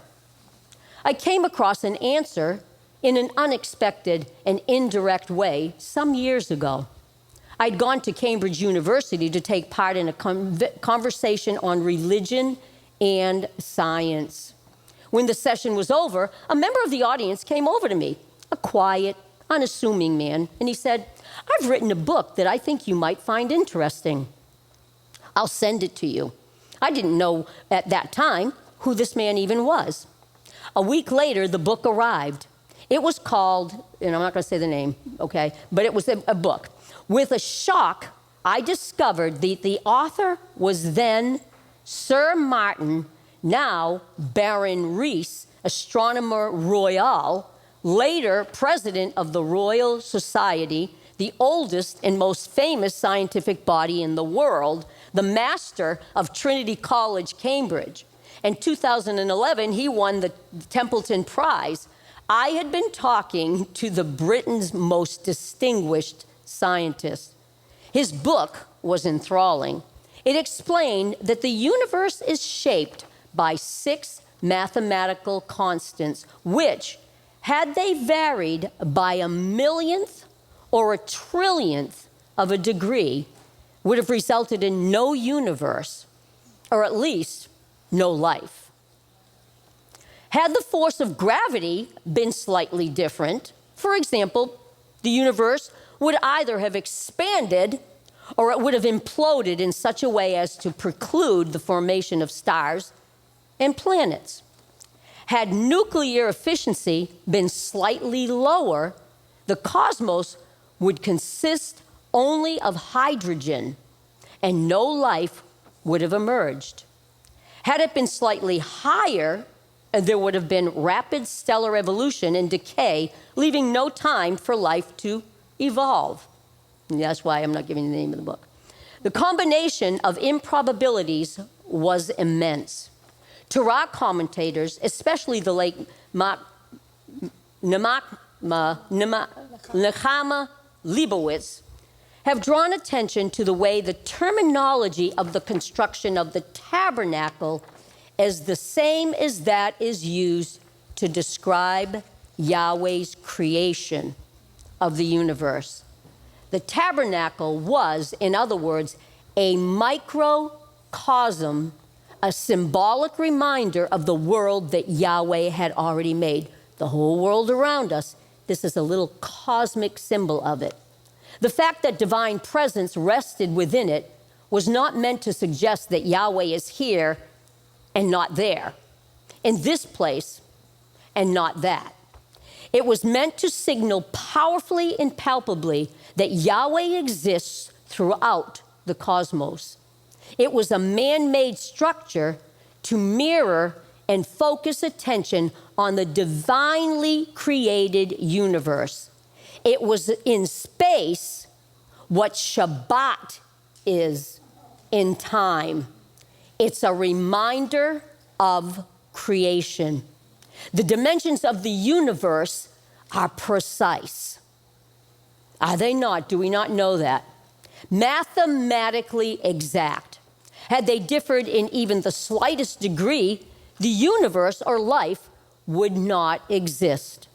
Only now are scientists beginning to realize how precise, and even this knowledge will seem rudimentary to the future generations. We are on the threshold of a quantum leap in our understanding of the full depths of the word. How many are your works, Lord? In wisdom you made them all. The word wisdom here, as in many times it occurs in the account of the making of the tabernacle, means precise, exact craftsmanship. In one other place in the Torah, there is the same emphasis on precise dimensions, and we brought that up, namely Noah's Ark. So make yourself an ark of cypress wood. Make rooms in it and coat it with pitch inside and out. This is how you are to build it. The ark is to be 300 cubits long, 50 cubits wide, and 30 cubits high. Make a roof for it, leaving below the roof an opening 1 cubit high all around. You find that in Genesis. The reason is similar to that in the case of the tabernacle. Noah's Ark symbolized the world and its divinity, constructed order, the order humans had ruined by their violence and corruption, by their Hamas. God was about to destroy that world, leaving only Noah, the ark, and what it contained as symbols of the vestige of order that had remained, on the basis of which Yahweh would fashion a new order. Precision matters. Order matters. The misplacement of even a few of the 3.1 billion letters in the human genome can lead to devastating genetic conditions. The famous butterfly effect, have you ever heard that about the butterfly effect? The beating of a butterfly's wings somewhere may cause a tsunami elsewhere, thousands of miles away. That tells us that small actions can have large consequences. Now, that would be for good or for evil. This is the message the tabernacle was intended to convey. Yahweh creates order in this natural universe. We are charged with creating order in this human universe. That means painstaking care in what we say, what we do, and what we must restrain ourselves from doing. There is a precise choreography to the moral and the spiritual life, as there is a precise architecture to the tabernacle. Being good, specifically being holy, is not a matter of acting as the Spirit moves us. It is a matter of aligning ourselves to the will that made the world. Law, structure, precision, of these things the cosmos is made, and without them it would cease to be. It was to signal that the same applies to human behavior that the Torah records the precise dimensions of the tabernacle and Noah's Ark. Yahweh creates order in the natural universe. We are charged with creating order in the human universe. Now, that's one article. Now, catch that, because we talked about that, okay? This one here, it's where does the divine presence live? Finally, the long narrative of the construction of the tabernacle, to which the Torah devotes more space than any other single subject, is finally at an end. We've come to the end of Exodus now. Okay, we're going to enter into a new book.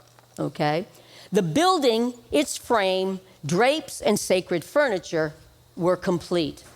Moses inspects the finished project. Then we read, the Israelites had done all the work just as the Lord had commanded Moses. Moses saw all the work, and behold, they had done it just as the Lord had commanded.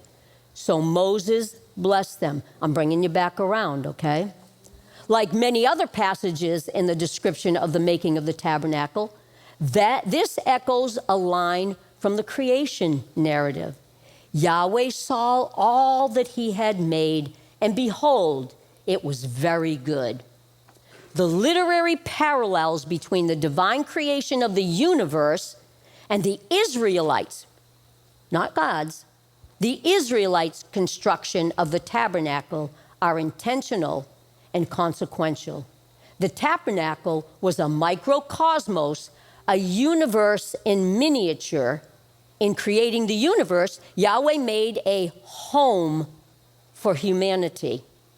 In building the sanctuary, humanity made a home for Yahweh. And just as at the beginning of time, Yahweh had blessed creation, so Moses, those who had shared in his human counterparts. Man made that tabernacle in the wilderness on his blueprints, but he needed them to make it. He needed their hands to make manifest in this realm the vision that he had for humanity. You get that? What, though, was the blessing that Moses gave?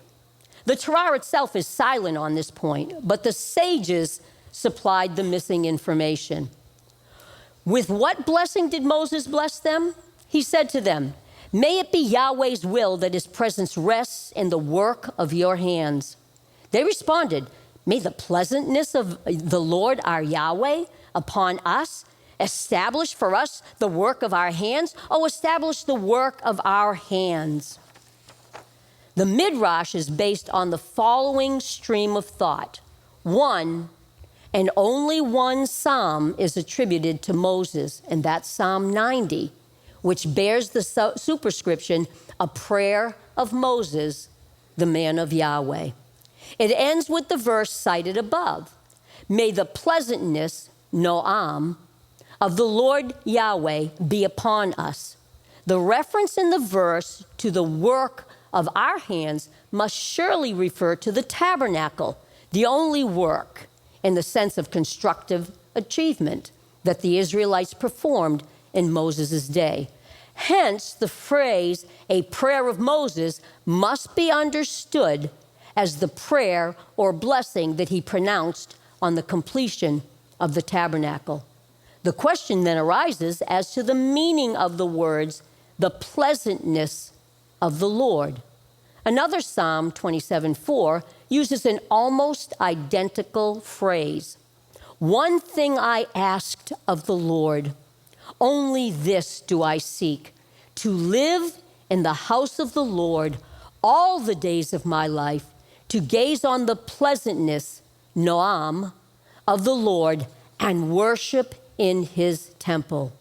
This suggests that both Psalms are references to the sanctuary in the wilderness, the tabernacle, and in a later era, the temple, and that the pleasantness of the Lord is a poetic way of describing the cloud of glory that filled the tabernacle, where it says, then the cloud covered the tent of the meeting, and the glory of the Lord filled the tabernacle. In other words, it was the divine presence. It was the Shekinah. Thus, when Moses said, may the pleasantness of the Lord our Yahweh be upon us, he meant, may it be Yahweh's will that his presence rests in the works of your hands. It's a beautiful idea. Is it, though, something more? There is a hint here of a principle that has immense implications for the entire structure of Judaism. We can summarize it simply. It's not objects that are holy. It is human actions and intentions in accordance with his will that creates holiness. Consider the following ruling of the sages. A Torah scroll, or tefillin, or a mezuzah, written by a heretic is to be burned. That's one of their laws. If a heretic were to write the scrolls for these things, it's going to be burned. Normally, to destroy a document containing Yahweh's name is absolutely forbidden. They bury it. However, in this case, as Maimonides explains, since the person who wrote it does not believe in the sanctity of the name of Yahweh, and therefore did not write it with the requisite intent, but merely as any other secular text, the document containing Yahweh's name is not sanctified, and it may be destroyed.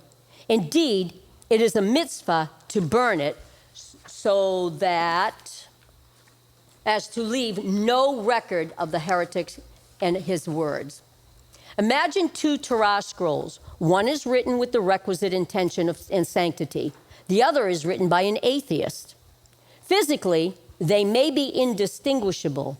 One cannot imagine any scientific test that can, by examining the scrolls themselves, would be able to establish which was holy and which was not.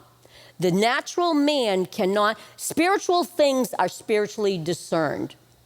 It says to test the spirits. A natural man, that's why in the world, people are in confusion. And they've gone for 8 years to counseling. But they're no better, and usually they're worse. Because the one thing that secular counselor cannot discern is the spirit realm, which is running behind the lines of all this confusion, this chaos, this mental depravity. They cannot discern that. They can't help them because they're not able to go to the core of what's wrong. Yet one is to be held in the highest possible sanctity, and the other is to be burned.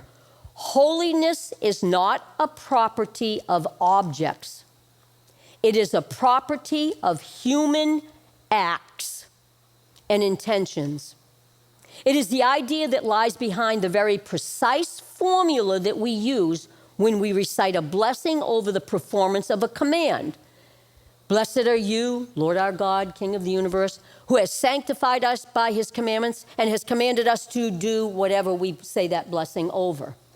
It is the commandments that make us holy. It is the commandments that make us holy, nothing else.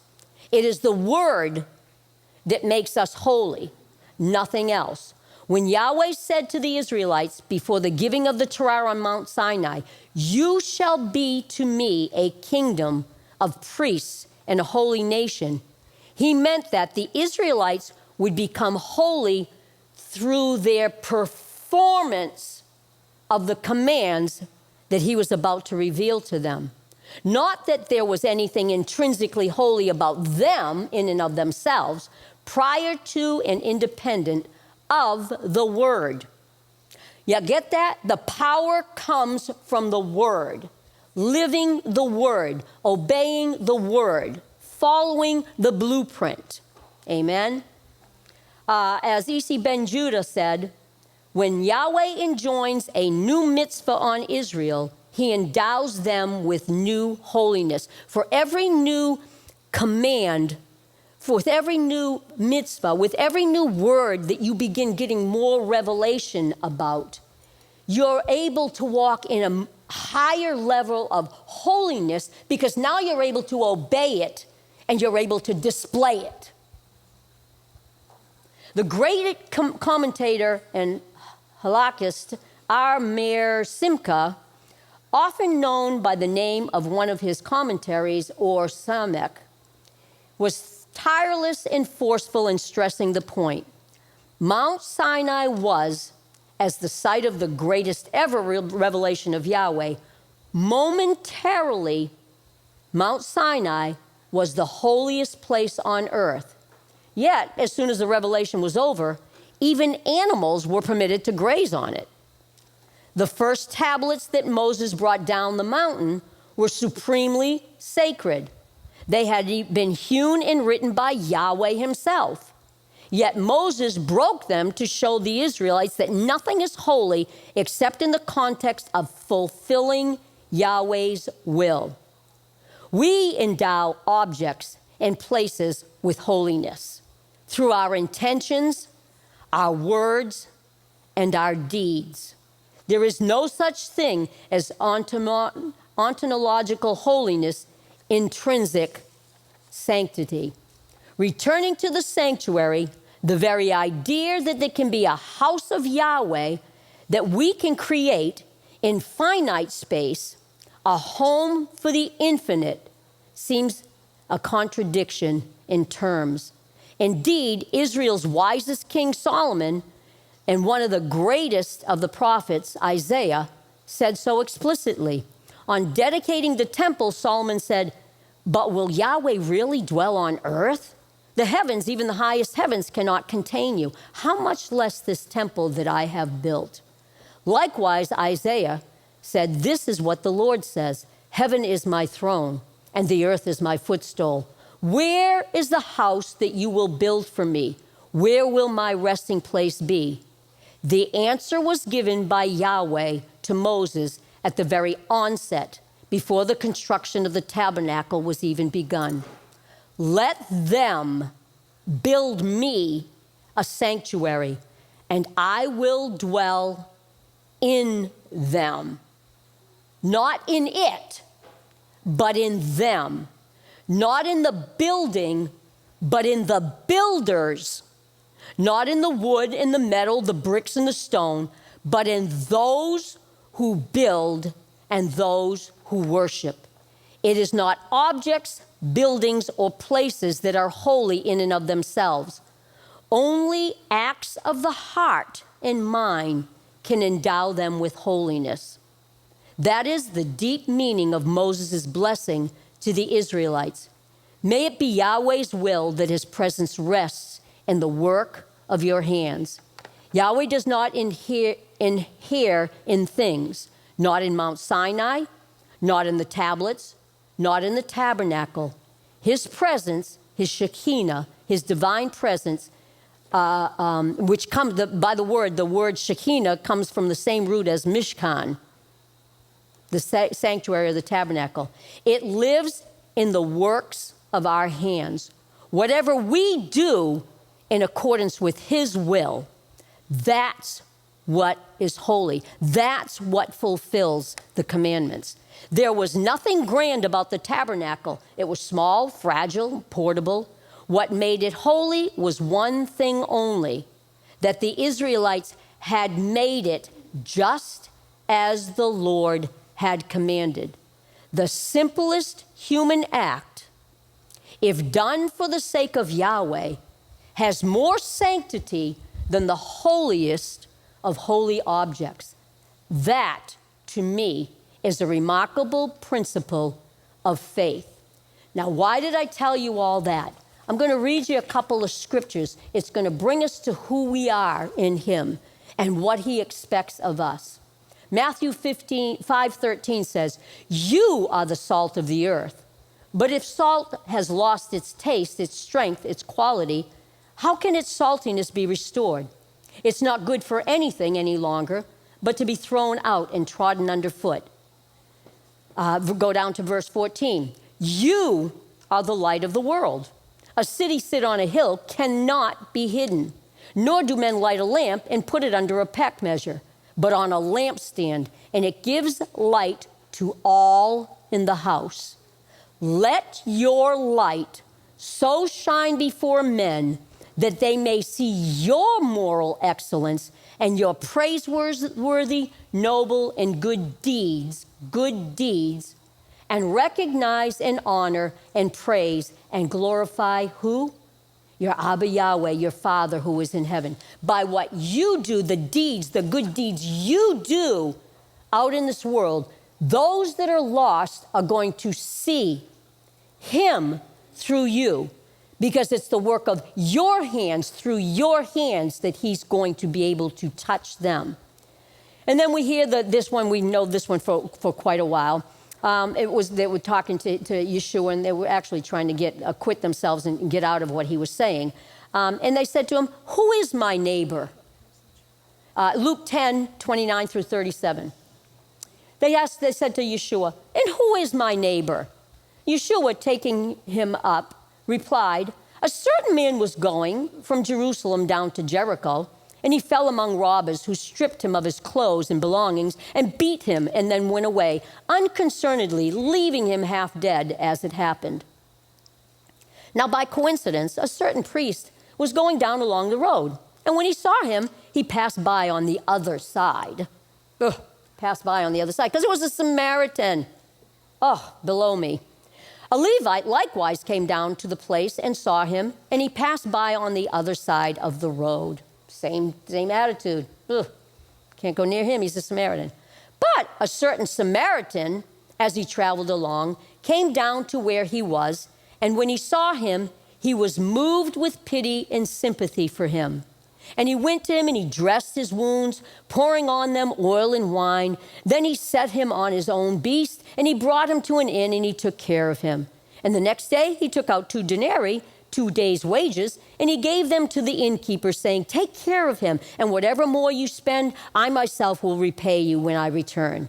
Which of these 3 do you think proved himself a neighbor to him who fell among robbers?"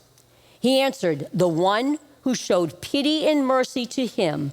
And Yeshua said to him, "Go and do likewise."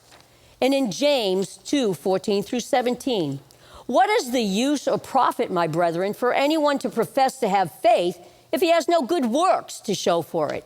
Can such faith save the soul? If a brother or sister is poorly clad and lacks food to eat for each day, and one of you says to him, 'Goodbye, keep yourself warm and well fed,' without giving him the necessities for the body, what good does that do? So also faith, if it does not have works, deeds and actions of obedience to back it up, by itself it is destitute of power, inoperative and dead." Down to 21. "Was not our forefather Abraham shown to be justified, made acceptable to Yahweh by his works, when he brought to the altar an offering of his own son Isaac?" You see that his faith was cooperating with his works, and his faith was completed and reached its supreme expression when he implemented it by good works. You see, a man is justified, pronounced righteous before Yahweh through what he does, and not alone through faith, through works of obedience, as well as by what he believes. Faith without works is dead. In Acts 20, verse 35, "In everything I've pointed out to you by example, that by working diligently in this manner, we ought to assist the weak, being mindful of the words of the Lord Yeshua, how he himself said, It is more blessed, makes one happier, and more to be envied to give than to receive. A generous person will prosper. He who refreshes others will be refreshed. And in Deuteronomy 22:4 it says, don't just watch your fellow Israelites' donkey or ox fall down in the road and do nothing about it. You must help your fellow Israelite get the animal up again. Why am I telling you all this? If it says in here, don't let your fellow neighbor's ox fall down and not do something about it, how much more the men in society that, I'm going to read this now. A statesman, Frederick Douglass, had said years ago, 1855, it's easier to build strong children than to fix broken men. And we have in our society a pandemic of broken men. Society is broken. They're downtrodden. They have no hope. They don't have any vision. Without a vision, people perish. And we are the ones that are here that are supposed to be walking according to the blueprint that's been given to us, which points directly to you're not holier than thou in yourself. It's you reflecting me out there to the needs of this lost world. And we have here, and I'm going to give somewhat of an account, and I can be corrected if not. We had an incident here. I'm bringing it down home where the rubber meets the road, okay? We had an incident here Thursday night at OFT. It seems that everyone was here at OFT getting ready for OFT. And Israel, who left the sanctuary at the wrong time, okay? Israel, Shavtiel, Aviella, and Avimal Kosh were outside in the front yard, as they usually are. They were out there, it was sunshiny. Miss Brenda, Peggy, and Kelsey, they were standing in the front hallway talking. And Kelsey was aware, she's always aware of surroundings, okay? We all need to be aware of our surroundings, by the way. Better be in this day and this hour. So she was aware of the children that were in the front yard, and they were playing and all that kind of stuff, and talking and all that. And she was, she wasn't looking at them that closely and everything because she knew they were just out there talking and having fun. But suddenly she noticed that Aviella was going across the street to where some of the guests were waiting, and that the other guests were there and were interacting, okay? Let's see. Let me see what it says here. Across the street to where the conference room. And then Avimal Kosh went across as well, okay? He went across the street as well.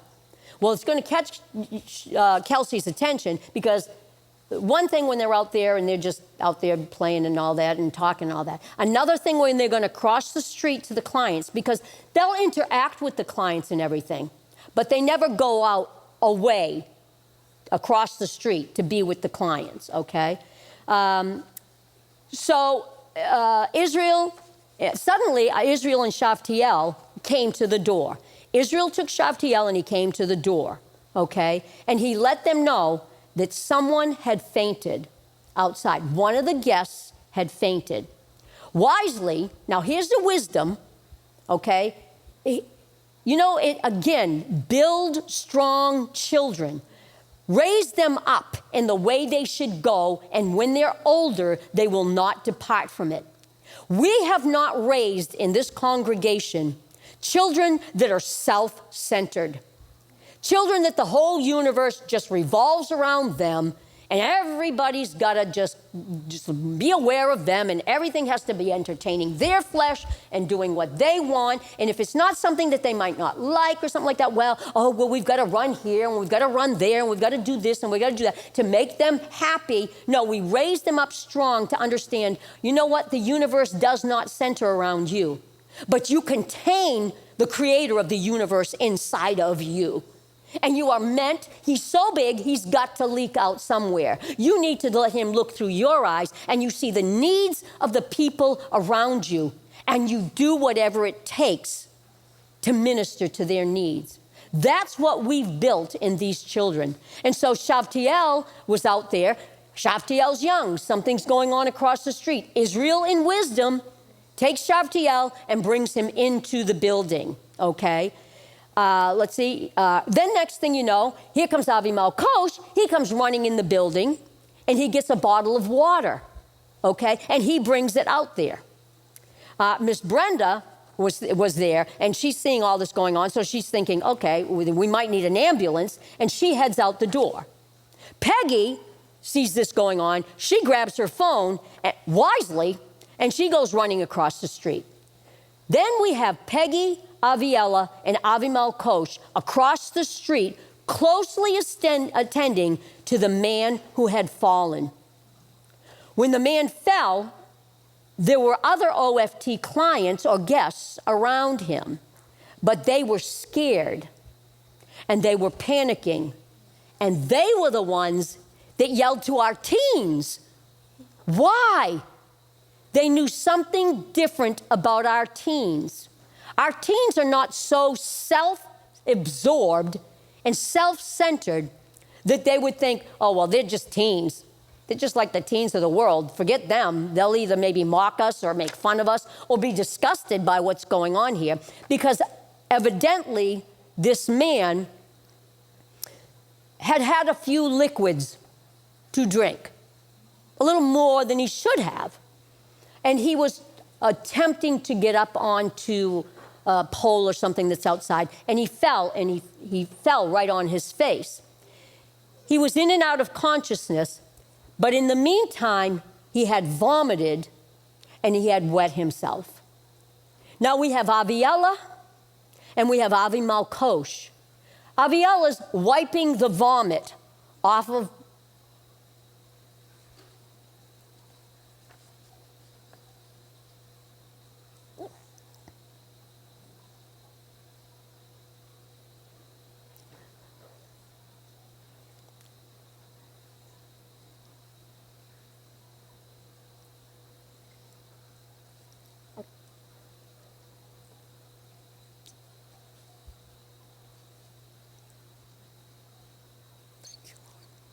off of this broken man's face. She was not caught up in herself. She saw someone in need, and she was not moved by his outer whatever, vomit, urine. It did not move her as a young girl. She thought more of the human life that was in need before her. And Avi Malkosh, the same thing. He was right there with her. Peggy was with her.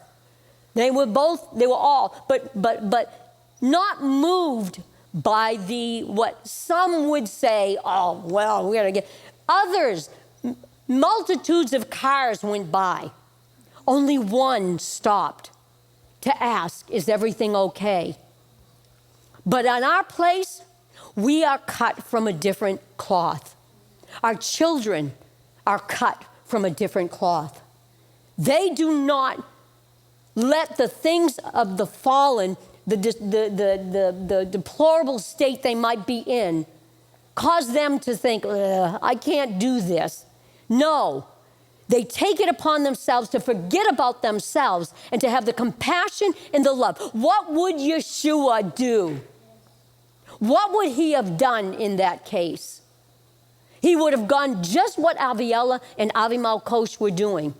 He would have ministered to that man. We see it in The Chosen. That is so awesome when all the disciples are like, oh, this guy's got leprosy, and they're covering their things, and don't go near him and all that. And what does Yeshua do? He bends down to the man, and he puts his hands on him. And the guy says, will you turn away from me too? No, I will not turn away from you. I'm here to minister to you and to save you from the deplorable state that the enemy's lies have put you in. And so Aviella, a young girl, a young teenage girl, Avi Malkosh, a young teenage boy, they did not think of themselves, but they rose up to who they really are.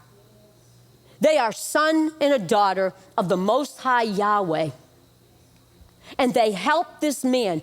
Don't tell me that in all of the kingdoms of the superior throne room of Yahweh, that there was not a great rejoicing going on, that these two children were acting like Yeshua, because they are tabernacles, they are temples that are carrying him into a very lost world. They were in position. They had spirit man and ascendancy, and their flesh was submitted. And in the most deplorable of situations around them, they weren't seeing that. They were seeing the need, and they knew that they were equipped to meet that need. And so everybody really in our team, it was like a team. It was written here, let's see.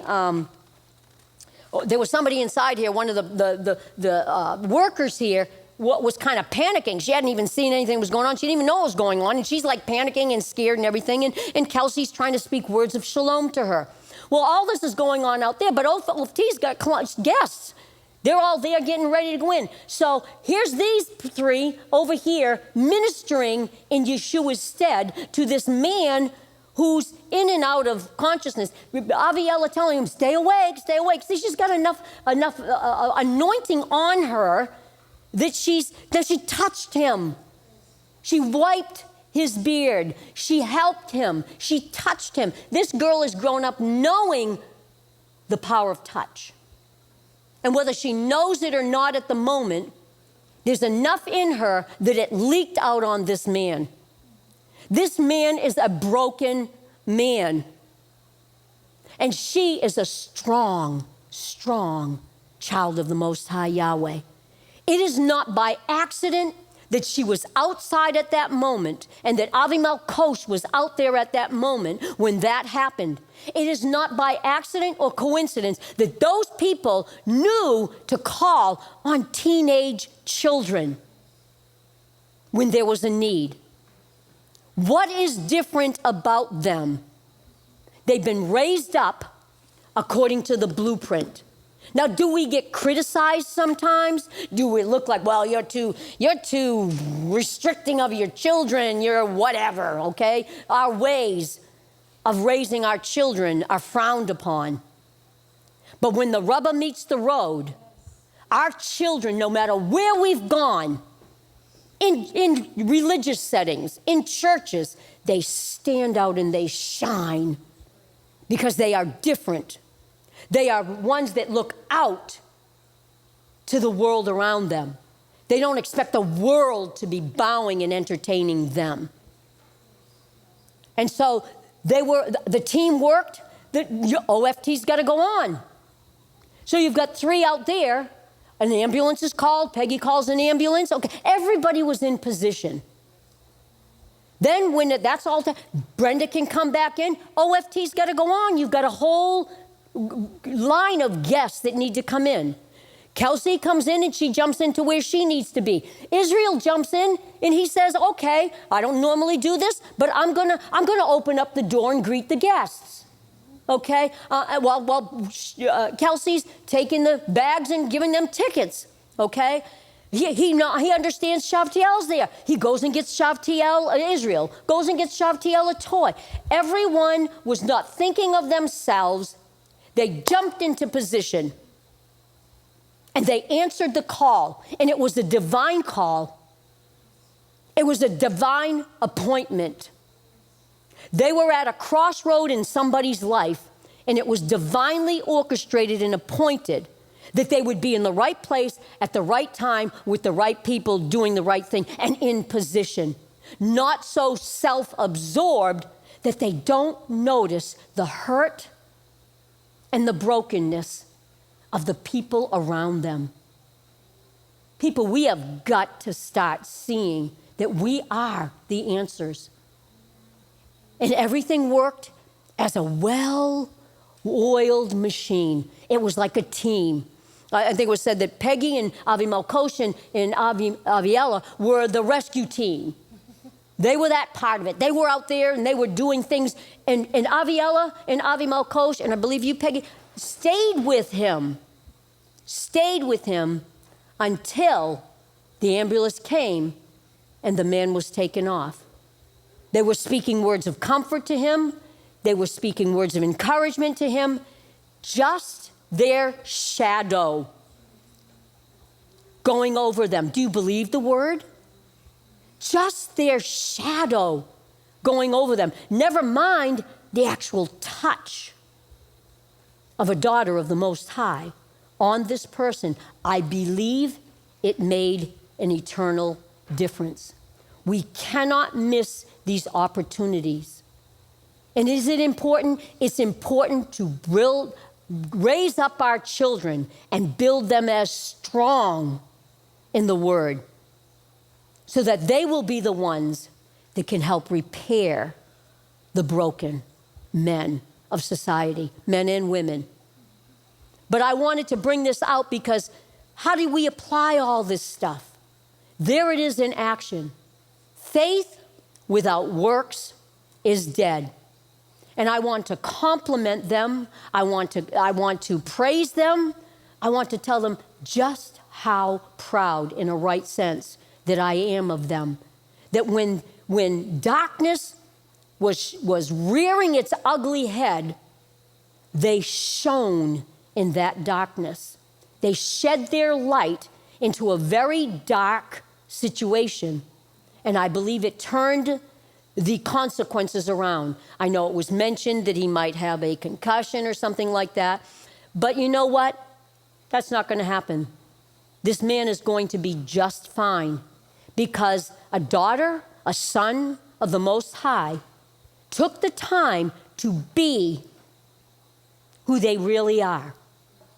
Carriers of the very Shekinah glory of Yahweh inside a human vessel, but meant to be released to this dark and dying world. Now, to some, might seem insignificant. To me, it is not. It is the most significant expression of what true faith really is. You can say all you want about all your faith and your acts and your this and that, what you believe.